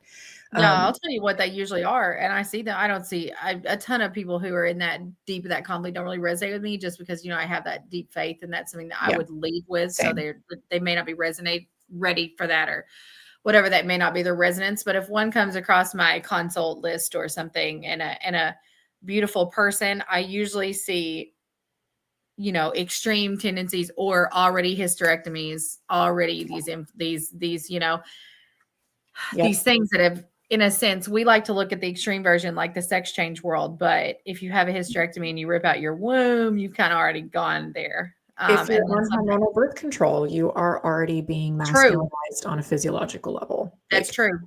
It manipulates what you're attracted to. It manipulates your brain chemistry. It manipulates how you're able to build muscle. It manipulates everything about you, because it shuts down your biology. I know, I say that. I get the draw to it. I genuinely do. I have 6 kids, and I'm like, I don't want any more. Like, I'm like terrified of I'm not terrified of saying I'm like done, beyond done. If I had you talked about the SSRI funnel, birth control is part of that. Oh, huge. I mean, that was my background. Women up so bad from an early age. They're just, they are guaranteeing their profit margins your entire life. You are a lifelong customer. They don't make money if you're healthy and independent and responsible for yourself and opt out. That's true. And to break out is super hard. I mean, so I was on hormonal birth control from the time of 14. I got put on it based in my mom's complete reactivity to trauma. So we'll just put it like that, because that's her story to tell. You know what I mean? So I got put on it. Classic reason a lot of girls do. They get into being promiscuous. Why? Like, I'm happy to be open about that. And I don't think I was being promiscuous. I mean, I was in high school, but whatever. And so anyway, now I would raise my kids with a little bit different viewpoint of that. It wouldn't be as shame and blame, but Sure.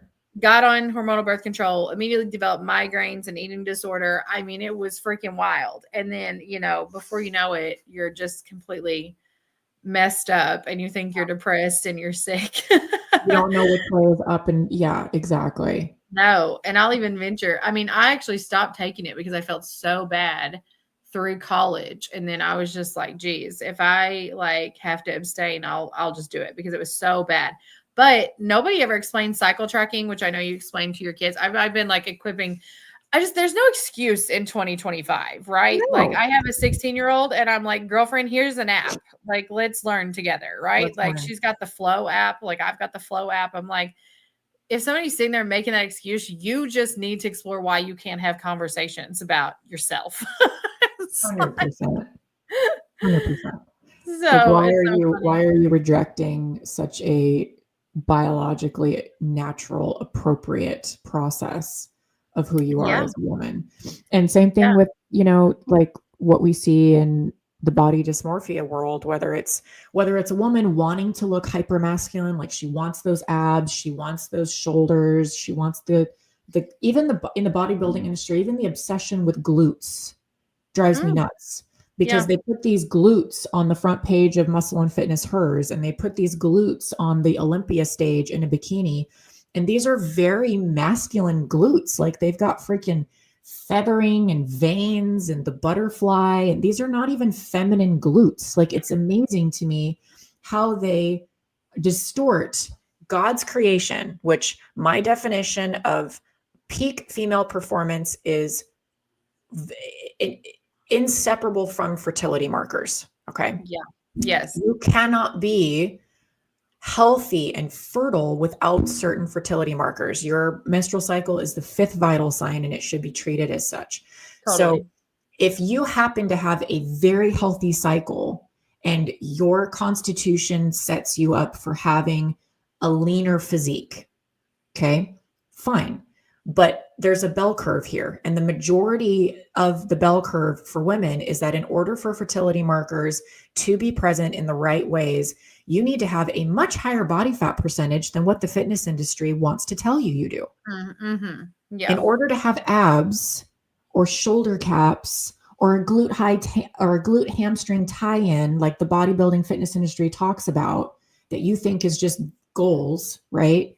You have to be male body fat percentages, which makes you more hormonally male and does not align with you being healthy as a female with proper fertility markers. And that doesn't even begin, like, we're not even talking about, do you want kids? Are you trying to have kids? That's not what I'm talking about. You Yeah. don't need to have any of that desire. The point is that for your biology to function properly and for you to not suffer the natural consequences of rebelling against your biology, you cannot operate as a man in this world. You need to operate as a female and understand the language. Totally. So coming on the subject of food, because I know that'd be a good way to round this out. Yeah. I'm sure people have tons of questions. I know, you know, I have been sucked into trend dieting before. I have been sucked into that. I haven't really, I'm the type of person that once I see it as not fine, I'm fine to pivot. So I wouldn't say I've tried anything forever and ever. Like I've done like Whole30. I'm actually doing Whole30 right now, as for my weight loss group, just as a way to tell myself, hey, it's more like a fast. And also like, I enjoy the Whole30 lifestyle because it's not a forever gluten dairy free thing for me. I'll go eat a piece of sourdough, but for now I need the restriction. I'm trying to tackle some personal patterns around that. The other thing is, it's a good whole foods, non-eliminating carb. Like if you're not a nutritionist like me and you want to run a women's group through a decent approach to minerals, because that's what I care about in my practice. Like we mineral load, we mineralize the body. Yeah. Because so many people are coming to me mineral deficient. I mean, everyone. Then it's a decent approach to that. It's a good approach to that. And it's one that cuts out like all the overwhelm. This is in my view. Feel free to tell me that, you know, you have a different one. But in this overwhelm, it's like the overwhelmed world of leptins and bean holes and everything that I've been in, right? I've been in so many, or vegan to not be vegan. And even on the spiritual side, right? There's some freaking cases for not eating like animals. Like I'm just saying, I've been down the rabbit holes. I still go down them. I'm open, but for now, this is a good lifestyle. What food lifestyle are you primarily rolling out to your clients, or do you individualize? You think that's more of an individual thing? So I do have a Flex Your Feminine framework I call Fuel Your Feminine for food. And there's tiers to that, if that makes sense. So, you know, there's in the cycle syncing community, which there's certain things that I love about it. And there's a lot that I take disagreement with. And so I reframe that with the work that I do as well. The cycle syncing community wants you to well, I shouldn't say wants you to. They overwhelm you with, you need to eat different things at every phase of your cycle because you're a different person every week hormonally if you're naturally cycling. And so you need to eat like a different person every week in order to support your hormones. Talk about stressful. I know. I've never done it because that feels to me insanely stressful. Insane. Now, my approach, I don't throw the baby out with the bathwater. Yes, I believe that there are, and I know we all know, I think we can agree that there are different phases to your menstrual cycle. And if you are not properly regulated, you might feel like a different person at every phase of your menstrual cycle. But we don't want to stay there, okay? Like normalizing does not mean that it's normal or should be made to be okay, all right? Right. There are symptomologies present in that reality, if that is your experience of the menstrual cycle, that need to be addressed and realigned so that you are not losing your mind at certain phases of your cycle or in a lot of pain or whatever the symptomology is. Okay. Mm-hmm. And there are definitely nutrients, nourishment practices that can be very supportive in that process. Okay. But my protocol is you don't change everything about your diet every week. That's absolutely ridiculous. It's absolutely overwhelming. You're setting yourself up for failure. That is another form of hyper-masculine management control over your cycle, which is supposed to be this process that you trust and learn to understand and more of a relationship that you're building intimacy with your own body. Okay. So that's my foundation. Mm-hmm. But I don't even introduce women on how to alter nourishment codes during different phases of their cycle in response to symptomologies if they don't have the foundation of proper nourishment overall. If you are not eating enough calories in total because you have a starvation mechanism that you need to break through in your mind, that's where we start first. If you don't have proper circadian rhythm, sleep cycle, and hunger cues going on during daylight hours, that's where we start first. Before I even want you looking at tracking anything. No, like we need to get the proper codes downloaded into your system so that everything else becomes easier and more natural. Once I call it light diet. Once your light diet, I've got my red light therapy on right now. Like you're getting proper cues throughout the day. So your melatonin and your cortisol and all this stuff is properly functioning. Once that is established and you have your circadian rhythm more normalized, then we can look at what are you eating and when are you eating it during daylight hours. Mm-hmm. Optimize that. Make sure that you're eating enough of the right things and you have a broad spectrum of micronutrients available to you on a daily basis. Lots of variety, lots of freedom to eat what you like within safe boundaries, right? Then, and only then, if there is symptomology present that requires tweaking of nourishment at certain times of your cycle, will I then suggest that we make those tweaks? So that's presented in my like DIY protocol in my programs as something that women can play with at much more detail, right? But I just kind of gave you guys the overview. versus women in my inner court program and women in VIP. Like I do this with them. It's more of a DWY where like I'm guiding you at each phase of your cycle. We're dealing with symptomologies as they present themselves. I'm giving you certain goals. We're challenging certain programs that you're running or assigning to yourself and stories. But that, that's kind of how I approach the nutritional aspect. And I will say that my nutritional approach is very, like I said, fertility focused, first and foremost. It is very ancestrally aligned. It's a little bit paleo. It's definitely not carnivore, right? Carnivore is not a lifestyle for women. Keto is not a lifestyle for women. No. These are things that are very detrimental to women's hormones long term.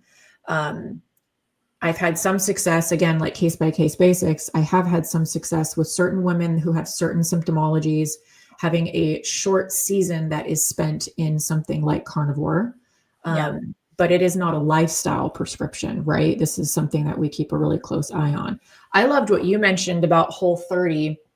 It's not something that I prescribe, but what I do like about your perspective around it is that you're treating it sort of like a fast, like you're trying to regain some composure and set some boundaries around your interaction with food and what your body's telling you.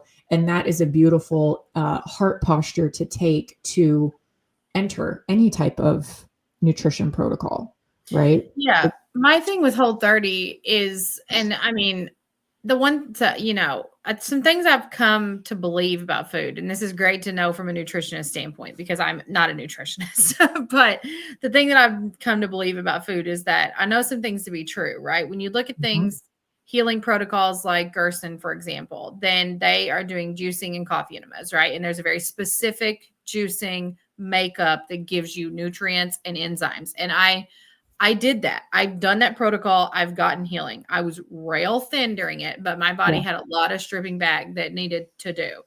Not going to lie, I got addicted to that rail thin version of myself. So I do lean, and this is something I'm always exploring in my own life. I do lean towards the idea of like, do I have to do an elimination diet to be skinnier? Now, I'm not saying that's right or wrong. I'm saying that's my belief system.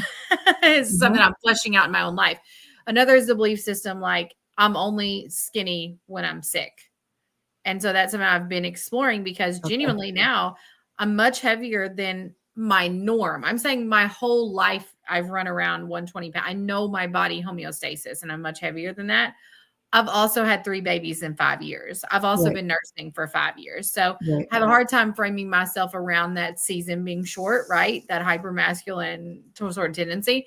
But the thing that I like about Whole30 and I've liked about it in the past is exactly like you said. It's a good way to just do whole foods, to just do meat, fruit, vegetables. And it's not a lot of fruit, little more carnivore than I would like, to be honest, with Whole30. I mean, it's not carnivore as far as it allows root vegetables and everything else. So you guys do not, someone who does carnivore, do not come at me and say she said it was carnivore. I didn't say that. I'm saying I know another concept to be true, that we use different sets of enzymes to digest different food groups. So I have a theory that when these people get results with healing, with carnivore, being vegan for a little bit, there's some science and some study in other cultures and in the food space in general about food grouping.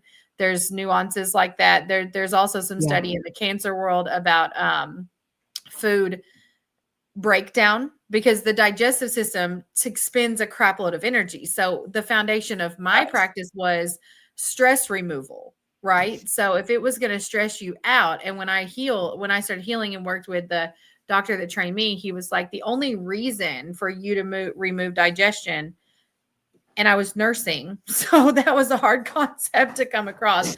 But he was like, would be to remove stress from the body. Basically, you could think about it as like the body doesn't have to think or overthink digestion. It just removes that energetic expenditure, right? So this isn't like, I'm not saying to do it or to fast, but I'm saying the science behind it seems to work more like that versus, oh, it's this or that or this or that. That's the right way and nobody else can get results, because you do see so many different diets and styles get results for people. I mean, I'll admit I amended that protocol. I was nursing. So the entire time I did that, I also ate chicken and beef stews. Like I would make really hearty bone broth stews just to keep myself going through like collagen production and protein. Because when I first started, I was passing out.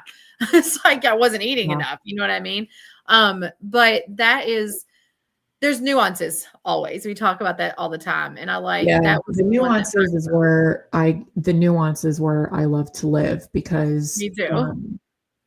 Again, I think exercising your discernment and dominion is where it all comes down, like where all points converge, because we have to do that. And honestly, taking that responsibility for our own experience is huge.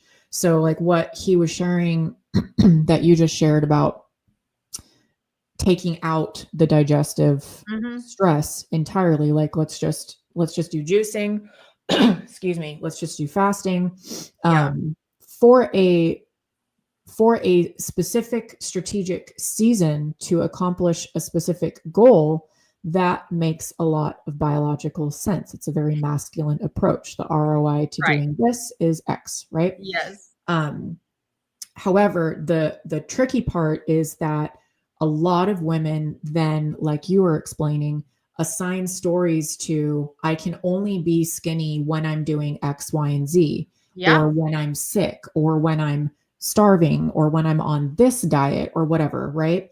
And just taking out digestion from the equation as a variable entirely in order to get almost any goal, because again, there's nuance to this conversation, is a lot like taking hormonal birth control to just shut off your reproductive system so that it's not a variable anymore.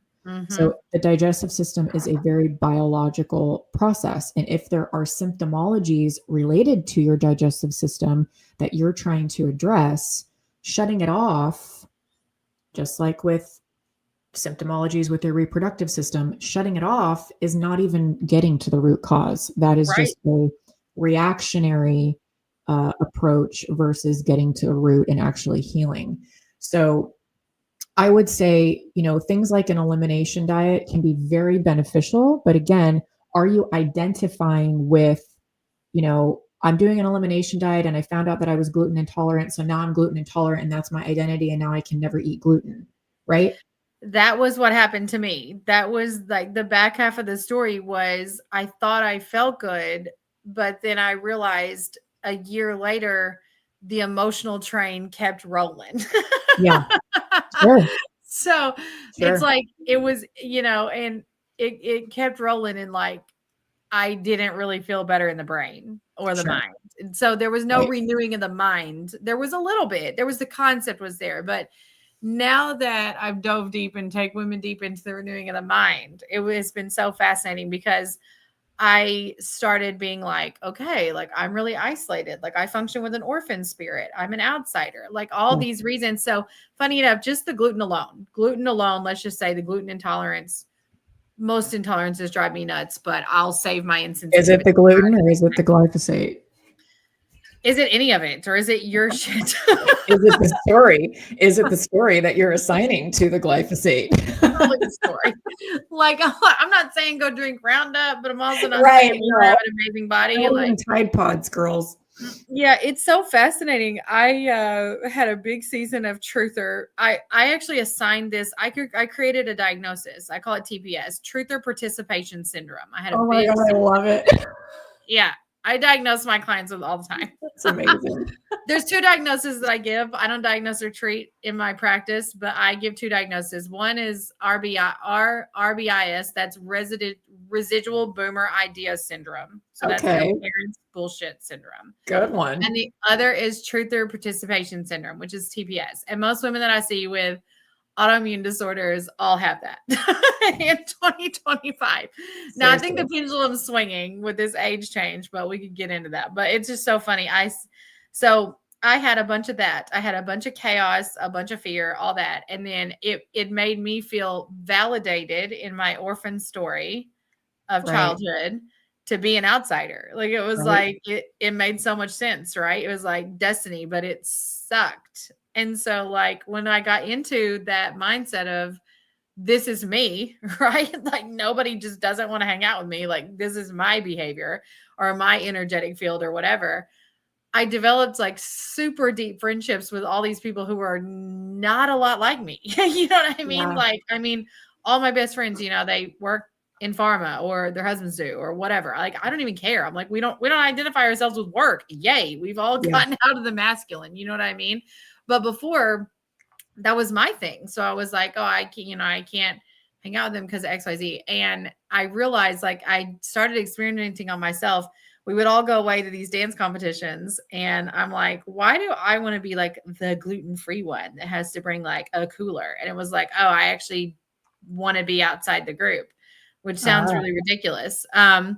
To people listening, there are like chronic blenders and then there's like leaders. And I'm like, I'm a leader, but it's like you can get into that weird space. But so then I realized I'm like, you know what? I could just like eat pizza and cut up or eat Jersey Mike's and not care. Like I could just not care for today and like not react, you know? And then I started doing things like I stopped the story around getting headaches when I ate gluten at dance competitions or frequency poisoning and I stopped carrying I call it my medical backpack around. Like it wasn't your traditional one, but it had like every oil and homeopathy and remedy in it. And none of it really worked anyway because it was all me. Right. So now I don't have that. And it was so funny. I'll tell one thing that happened, like, because if people think they need to hyper control their lives, I'll tell this. I tell this story all the time. I was in St. Louis last year, had to travel by myself to every dance competition. I mean, my husband were having a rough time. A lot of people would have looked at their life and been like, that's starting to suck. And so since I had adopted this posture of getting into this friend group who's really deep, I love them. I was really supported. You know what I mean? I wasn't like unsupported, but got a headache, a really bad headache, which I think was like now a healing and a learning moment because I didn't have any of my stuff, my prep with me. You know, I didn't have my bag of oils and devices and everything. Like I purposely left it at home. Well, I had an inkling to validate the story. I'm like, oh, see, like without that bag, we're screwed, you know? No, what actually happened was I'm like, it is 2025. I can Google like chiropractors in the area and like just get one really quick. Like, I don't know if y'all have been to dance competitions. I know you have. I'm saying the listeners, but there's like 8 hours of dead time. Like you go on stage for 2 minutes and then it's like you're literally not going back on stage till midnight unless you're with your whole team. But anyway, you're there for 3 days and you're engaged for like 4 minutes. Of course, you're engaged with like each other's kids. So anyway, I'm like, there was time. So I literally said to my friend, I'm like, can you just like hang with Jane? Like, I'm going to pop over to this chiropractor. She said she could squeeze me in. I called her. I was like, hey, I'm a provider. I just want to be muscle tested for what's going on with me real quick. Like, I'll pay your office visit. She's like, sure, come on over. I ended up figuring out I had a hormone imbalance, which I didn't know about. Like because this is before I had my bioresonance device. This is just me being a health coach and getting certified. And anyway, I'm like, without that, I never would have found that problem. Like I never would have found that mineral deficiency, right? Had I been in control and override mode, I never would have come under that experience. And so people go, well, it sucks to have a headache. It sucks to have these experiences. Like, or does it? Like now I teach my clients all the time. I'm like, it can, or it can't. Like you literally get the choice, you know? Yeah. Right now, like after my heart surgery, which I had, and like I had it in my own free will, I've developed this muscle twitchy extra systolia beat thing. And I'm like, it's so funny because I'm just like curious. I'm like, what's up? you know, what are you here to tell me? Yeah. Versus like, and you know, that's that very German new medicine seeking, but I find that so interesting. So me and you are super aligned in that. I know I said we would go till 1. So I want to wrap up with anything you want to say about your stuff. And then, you know, just encourage everybody to look you up and go listen to you. Thank you. Yeah, a big one.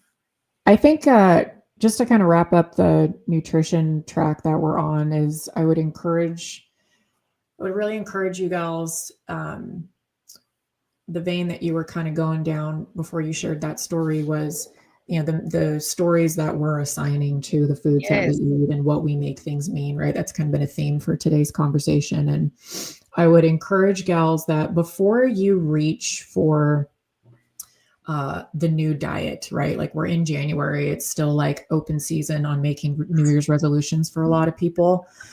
I have my opinion on New Year's resolutions, but I won't get off track. Yeah, we can talk in the spring. Yeah, exactly. Like let's be real.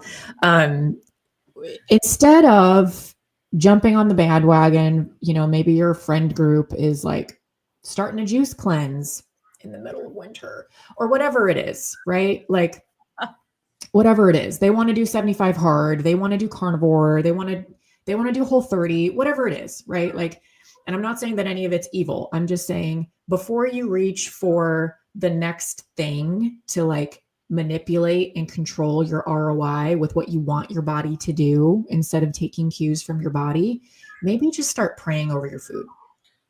Yeah, just harmonize your food. That's genius. Maybe just pray over your food, pray for protection, bless it, and change the frequency of the nutrition that you are resonating with, and watch how your choices start to reflect that.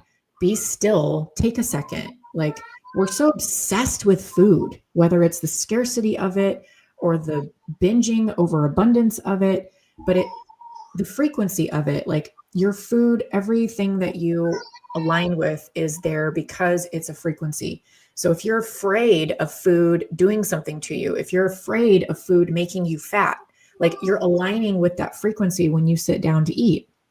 Pray over your food, bless the experience, be grateful, practice gratitude when it's specifically geared towards food is what I'm talking about, and watch your relationship with food start to change before you ever change what you're eating. Like it'll be less of a conscious decision to change what you're eating, and watch how the spirit subconsciously realigns you to what you should be eating. Yeah, for sure. That's so cool. I do that with my water. So I'm going to start doing that food. Like amazing. Same thing. Yeah. All right. If you have 15 minutes, I want to ask one more question. If you don't, then we're good. Yeah, I do. Okay. So on the subject of winter, because I just can't help myself by getting into a bit of a discussion about it. I believe, this whole concept, we're made in the image of God. We mimic our environment, our realm. I mean, I know in all your deep studies, I'm trying to think how to ask this. We have 4 seasons, right? Maybe not in all areas, but I mean, we still sort of do, which that's a weird conversation. But the experience of the 4 seasons may present itself differently, but the world experiences 4 seasons. Right. That's my understanding as well. So even in, Alaska, we've still got a tiny bit of a summer and things like that. So tropical locations, it doesn't snow, yeah. Yes. It's also interesting that we have 4 phases of the menstrual cycle. So connection there. I am just diving into this, but I'm sure you have some deep knowledge, and I'm curious to hear your thoughts on that. Yeah. So in my protocol, what I do is I call it the hierarchy of calendars. So what we work with is first and foremost the woman's menstrual cycle, which is, again, we have a bell curve of how individual women experience their menstrual cycles, but overall we know that the cycle is 4 phases, and that if everything is running smoothly, it should fit within this bell curve, right? Mm-hmm. So that is the pinnacle of the hierarchy that we manipulate everything around in the protocol. Right underneath that, and for some women who are not hormonally cycling for a myriad of reasons, right underneath that or right next to it is the lunar cycle. Yeah. The lunar cycle also beautifully mirrors the feminine hormone cycle. Okay. Below all of that is things like the Gregorian calendar that we all use to tell time so that the masculine structure of society can function, right? Yes. Yes. Now, the Earth's phases, I very much link to the menstrual cycle, and I'm constantly talking in my ceremonies that I do with the girls at the new moon and the full moon in my programs. I'm constantly talking about the overlap. So I will make connections to those calendars, the hierarchy, all the time. So we just had our full moon ceremony yesterday. The full moon is when the moon is brightest in the sky. For those of you who aren't aware, that's when full illumination is happening energetically. It mirrors ovulation point in a woman's cycle energetically. And it also mirrors summertime, like summer solstice, the brightest day of the year in Earth's seasons, Mother Earth. So right now, winter season, at least for the northern hemisphere of our planet, right, is most dark. Like there's the most time spent out of the 24 hours, depending on where you're at. Again, northern hemisphere for winter. The most darkness is experienced during winter season, and that is just appropriate for both Mother Earth and the restoration that needs to happen in that season, as well as that aligns and mirrors with new moon for the lunar phases, and it aligns and mirrors with menses for the way that I view the cycle and present it in my protocol. Yeah. There's so much available to us in darkness. A lot of people are scared of the dark, but the reality is that there's so much available to us in darkness. And if we take our cues from Mother Earth and the way that the world was designed, which we have dominion over under God's creation, you can learn so much about patterning your life in alignment with her. So for menses phase, right? Like if we're mirroring winter and we're mirroring the dark sky of the new moon, that's when the stars are brightest. You don't see the stars as much at full moon as you do at new moon. And same thing with Earth. Like with winter time, that's when the soil is really regenerating and being restored. You know, if you have snow, under the snow, it doesn't look like anything's happening, but there's a lot happening in the soil, resting and regenerating during that time to be ready for the growth that will be provided in springtime at the proper time. Yes. There is a season and a time for everything. So menses phase, for example, there is a darkness of the womb, so to speak, energetically going on. There is a release and a renewal of the uterine lining going on, almost a rebirth process going on, right? That is setting up for the follicular springtime growth opportunity that's available for us during that season. So yeah, I'm super passionate about all of that mirroring and very much believe in as above, so below. So that's just one of those aspects where the realm that God has created is so cohesive and so beautifully aligned with the physiology of what he's created us with. And when you can see those once you see it, you can't unsee it. And it's just confirmation after confirmation that we really have gotten off track and therefore misaligned with the way that we were created to live optimally. And again, by design, like there's God's design, and then there's the enemy's design that has completely perverted and distracted us from living in alignment with the way that God set us up to run. And until you get off that hamster wheel of the matrix and the way that our enemy has designed the world to run not in our favor, you won't experience the blessing and the birthright that's available to you when you do start aligning to these certain seasons, timings of things, trust that winter is fulfilling a purpose. Like that's huge for a lot of people. They fight against darkness instead of trusting that the darkness, like there's nothing to be afraid of. It's accomplishing a purpose. Talk about the sales funnels. When people start talking seasonal allergies, I'm like, nature's not out to get you. Okay. Like New Year's resolutions, huge sales funnel, huge marketing campaign for the fitness and dieting industry. That I do not run ads during the holidays. I'm like, listen, I am not throwing money into this marketing machine. I do not consent. And I know that you're going to charge me more money to have my ads seen just because it's the holidays. Like from Black Friday through January, I do not run ads. Like, no, completely opted out. You're so funny. We're so in alignment on that. I do not do Black Friday sales or Black Friday or holiday discount offers. Nope. Like I don't, because whenever someone's timing presents themselves to me, I just go with what it is. And since I work with so many women and children, I'm most often usually equipping them to also understand their children's timing, which has been very interesting to like. So as far as the seasons, people are born, all different times of the year. It's so interesting. I have 2 children who they're getting ready to have birthdays next week, and they are so high vibe in the winter. Like they are alive in the winter, And I'm like, a Leo, was born in August. So I'm like, summer's my jam, know?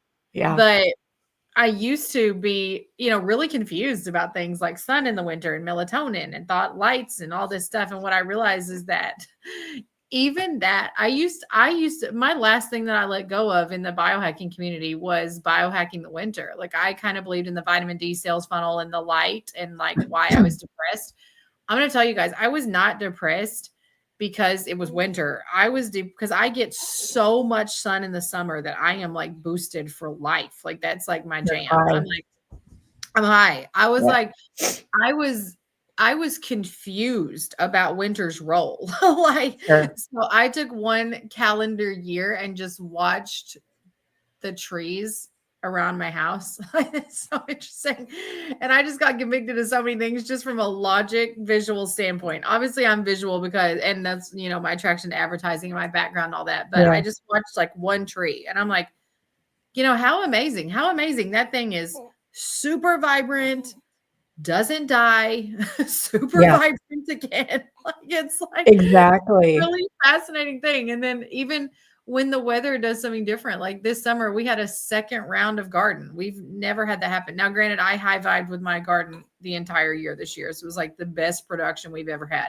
But while everybody was complaining about the weather and being all truthery, I was experiencing the best regeneration of the earth ever. And I kept walking out to my garden and saying, like, look, a cucumber from over there started out over here again. Like, how did that happen? Like, I didn't put that over there. I'm like, nature's just badass like that. Nature is like, hey, there's some empty. I'm going to go fix it. You know what I mean? And so it's quite fascinating.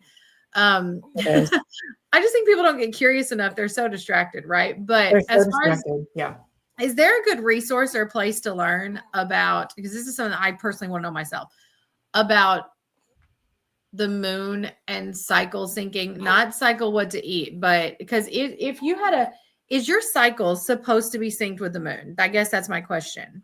Okay. So I've heard that. So let's myth bust that. I wouldn't say it's supposed to be synced with the moon. Okay. Because I think that's assigning like a right and wrong to your cycle. However, I will say that I have noticed throughout my own life and watching my client cycles that once you draw awareness to the cycle of the moon and are taking responsibility for your hormone cycle, the dots will connect and you will see the synchronicity. So whether that synchronicity existed before your awareness or not, I don't know. It's funny you say that. I have a client who came to me. She had the gender distortion frequency. We reset that. And she was confused because she was having a bleeding event mid-cycle and then a bleeding event at menses. Okay. So she was having two bleeding cycles. Okay. But she ended up telling me, and I'm not the authority on this, but, just hearing her out, she ended up telling me that she had asked about 6 months prior. She'd read an article about cycles supposed to be on the track with the moon. And she wondered if her body, because she believes in ask and you shall receive, was trying to sync with the moon. That happens. It happens. And I really do believe that it's following the awareness. So like I said, whether it was happening before your awareness or not, I don't know, because we weren't aware, right? But once your awareness is drawn to this aspect, 100% with you, knock and the door will be answered, ask and you shall receive, seek and you shall find. I have watched my own cycle do that, where like I am like 28 days on the dot for years. And then all of a sudden it switches to, like right now I'm bleeding with the full moon. I bled with the new moon for years. I had a cycle in April when my sister gave birth. I had a cycle in April that I was 8 or 9 days, I believe, late. Okay. Yeah. I say late because honestly, I believe it's on time, but yeah. That was part of her shifting my cycle to now I'm bleeding with the full moon instead of the new moon.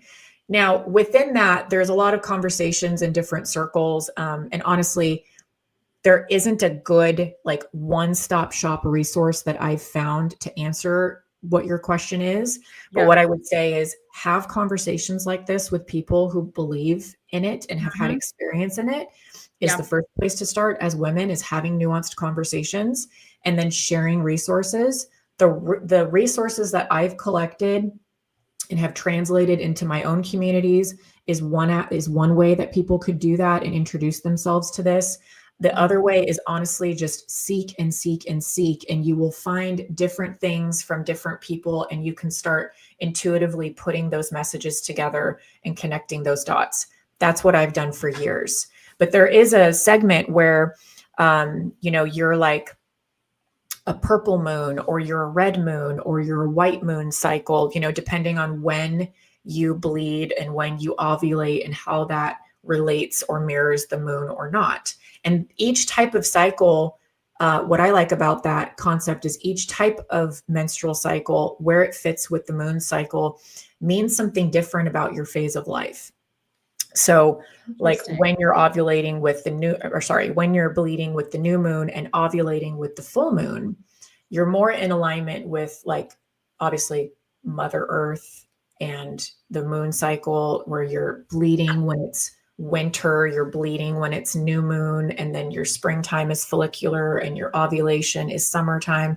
Like, that's more motherhood, creative energy at a biological level is what that cycle kind of aligns to, versus like what I'm sitting in right now, where I'm bleeding now. It's shifted over the last year almost to where I'm bleeding with the full moon and ovulating with the new moon. That's more of what I believe they call purple cycle, which is more of a priestess, prophetess, like creative in the spiritual component of life, mother energy. Okay. So interesting. It's very interesting. And I will say this, ladies, if you're interested in this kind of stuff, it's very commonly discussed in witchy, new agey circles. Yeah. Okay. So I just want to caution you that you have to bring a lot of discernment to these conversations and to the content that you're consuming around this subject, because it's not that your cycle or the moon is witchy or new agey. Those are created by our God, that same creator that created us, but they were not created to be worshiped. And that's what the witchy, new agey community turns it into. It's just a perversion. Our enemy doesn't create, he only counterfeits. So the counterfeit to worshiping our creator and learning about him through things like our cycle and the moon and what they're telling us, the counterfeit is to worship those things. So just bring that discernment to, your own research on these things, and have conversations with people like Chelsea and me who believe, who have the foundation of who we are in God, right? First and foremost. And then everything else is sifted through that identity, not the other way around. Yeah, not me out there telling people that crystals can't possibly be demonic because you're all wearing them to get engaged. Thank you. I think that's how I found you, actually, a couple years ago. You made a post about crystals not being new age. I forget what it was now, but basically that, like crystals can't be evil because, the breastplate of Aaron, and you're wearing an engagement ring and all this stuff. And I'm like, thank you. I've been saying this, like, oh my gosh. It all comes down to worshiping of idols. It just does. Like it's exalting above God, sin or pride. I actually think those are like the two main ideas. Like, I'm like, is that like, there's no argument that a rose quartz and a rock can reset a vibration. There's no argument. I could scan you guys while you're running one over certain meridian points and show you the changes. It's like, that is fine. And then native to the realm, like, I don't even understand how someone could argue that. Like, I feel the same about sage and everything else. And then you could get into the biggest conversation, because Christians are the most afraid population and the biggest victims, and that's all been hijacked. It's like, listen, even like Native Americans, when they burn stuff, when you burn sage, you actually transmute the energy. So I actually have it's like you have a method, I have a method. I have my clients burn their lab work. I have them literally burn it so that they send it back into the ether, so that it goes up. It's like a prayer. It's just not any different. But the worshiping of it, the worshiping of idols, is where the New Age and the witches get into that. It's like they worship it, and in the worship, they distort, because they're not using the revelation. They're not learning. It's like, I actually picked up a couple books at Five Below last night, honeypot for books on healing, by the way, which are like $5. But I was muscle testing them and flipping through them and looking for these things that I figured out, these instant distortions. And I'm like you, it's funny that I asked that question, because it's a question people always ask me. What's the one thing I can read for this? What's the one thing? I said, all you need to do, there's no one thing. You need to pray and ask the Holy Spirit to show you what you need to see today. Make the rest none of your business for the part of the journey that you're on. Because I'm like, then you will literally get stuff sent your way. You can't be, like I mentioned, in that hyper control of seek, hunter gatherer, because then you're going to find what information your vibration wants to find, and it may not be accurate. Like, I had to change that posture in myself. Yeah. And that's why I'm so attracted to you as well. I'm like, it's me and you, we talk the exact same way about that foundation being, the information's out there, your body isn't a mistake. So no, that's why I'm wondering, I'm going to join your community, because I'm in an exploration right now of this concept of cycle tracking while breastfeeding and not having a cycle. And it's funny, because I don't have any more kids. Completely fine with that. Don't even know how God could possibly ever want me to have any more kids, because I feel so anti. But I am starting to get in touch with my body, and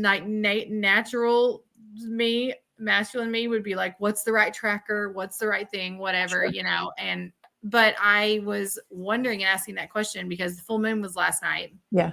Because I have been feeling super high level of I'm not having a cycle, but I'm like, if I was ovulating and was having a cycle, this would be it. I can feel based on my body feelings, you know what I mean?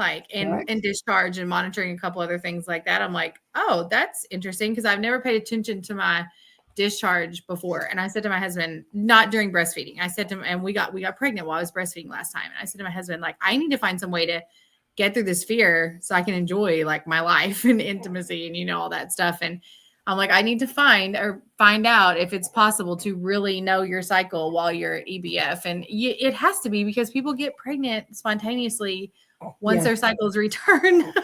Yes, they do. So, and that is the protocol that I've implemented in Flex Your Feminine. There's quite a few women right now as part of our community who are breastfeeding. Good to know. Are really successfully implementing the framework in alignment with the lunar cycle. So the lunar cycle acts like your cycle to give you that safe structure to flow within, and make progress within, and feel held in as the feminine, while you are waiting, quote unquote, for your normal cycle to return.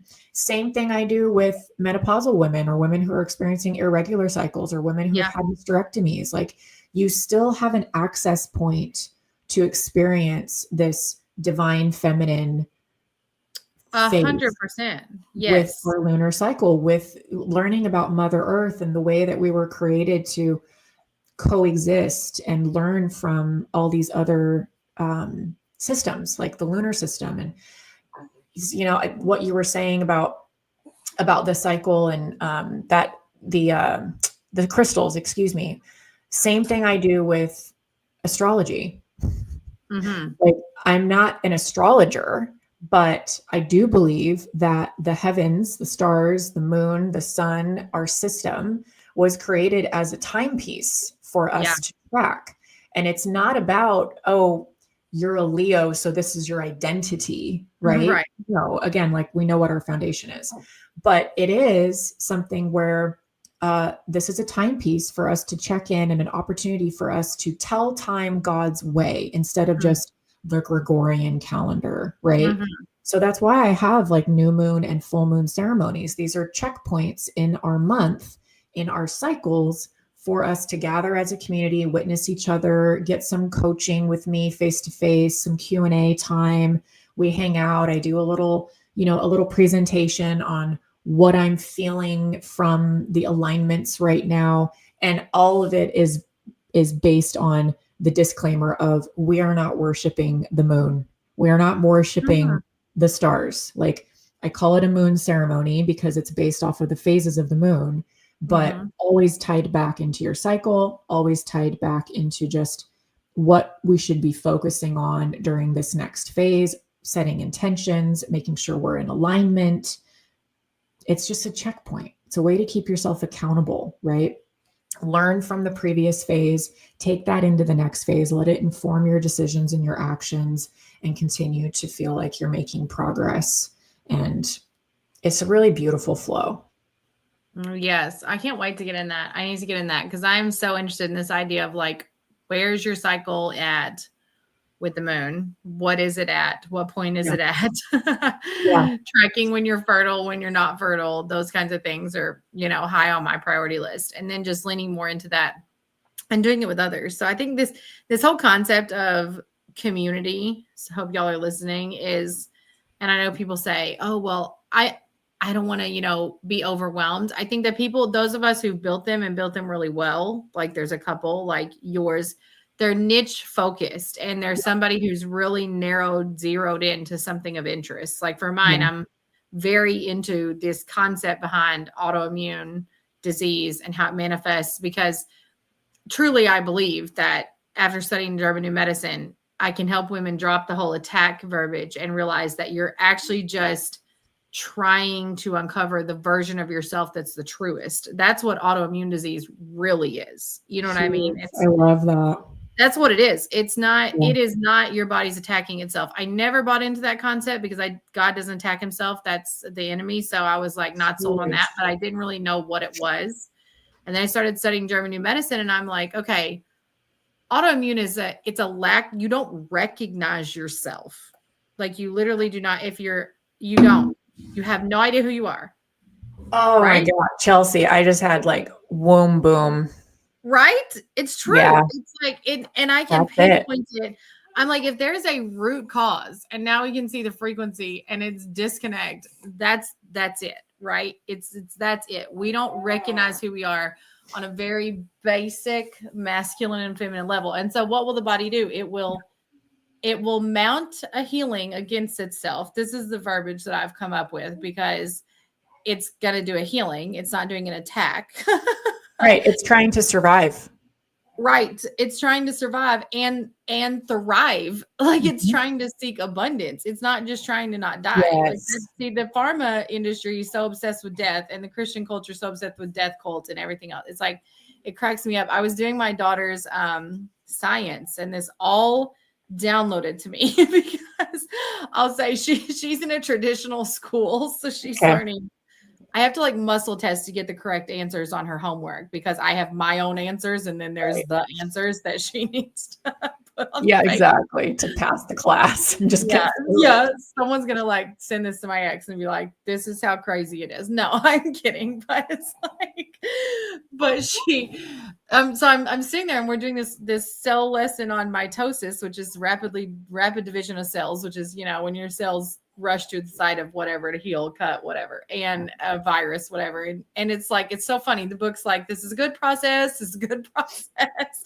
And it gets to the point of like, but when it does it too much, it becomes cancer. And then suddenly gets all pharmakia. And I told her right there, I mean, she's 16. I'm like, who decided that metric? Like, I just want to know who decided what point was the problem. And she's all clued up on like German New Medicine, a couple of these concepts. We just work it in. And she's like, I don't know. But obviously she's like, well, when you have something there, when you have a tumor. So same concept applies to the mounting the attack on your body, right? If you tell yourself and you act out a persona that you're not, if you live a life that you're not, if you live a life out of alignment, your innate wisdom will always be trying to heal back to truth. Yep. right? So 100%. it's just, I mean, this work is, in my opinion, your work, my work. It's deeper than testing and triage.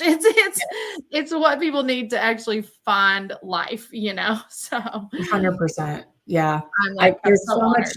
like, there's so much more alignment here between the two of us than I even realized. I was excited about the alignment that I was aware of going into this call.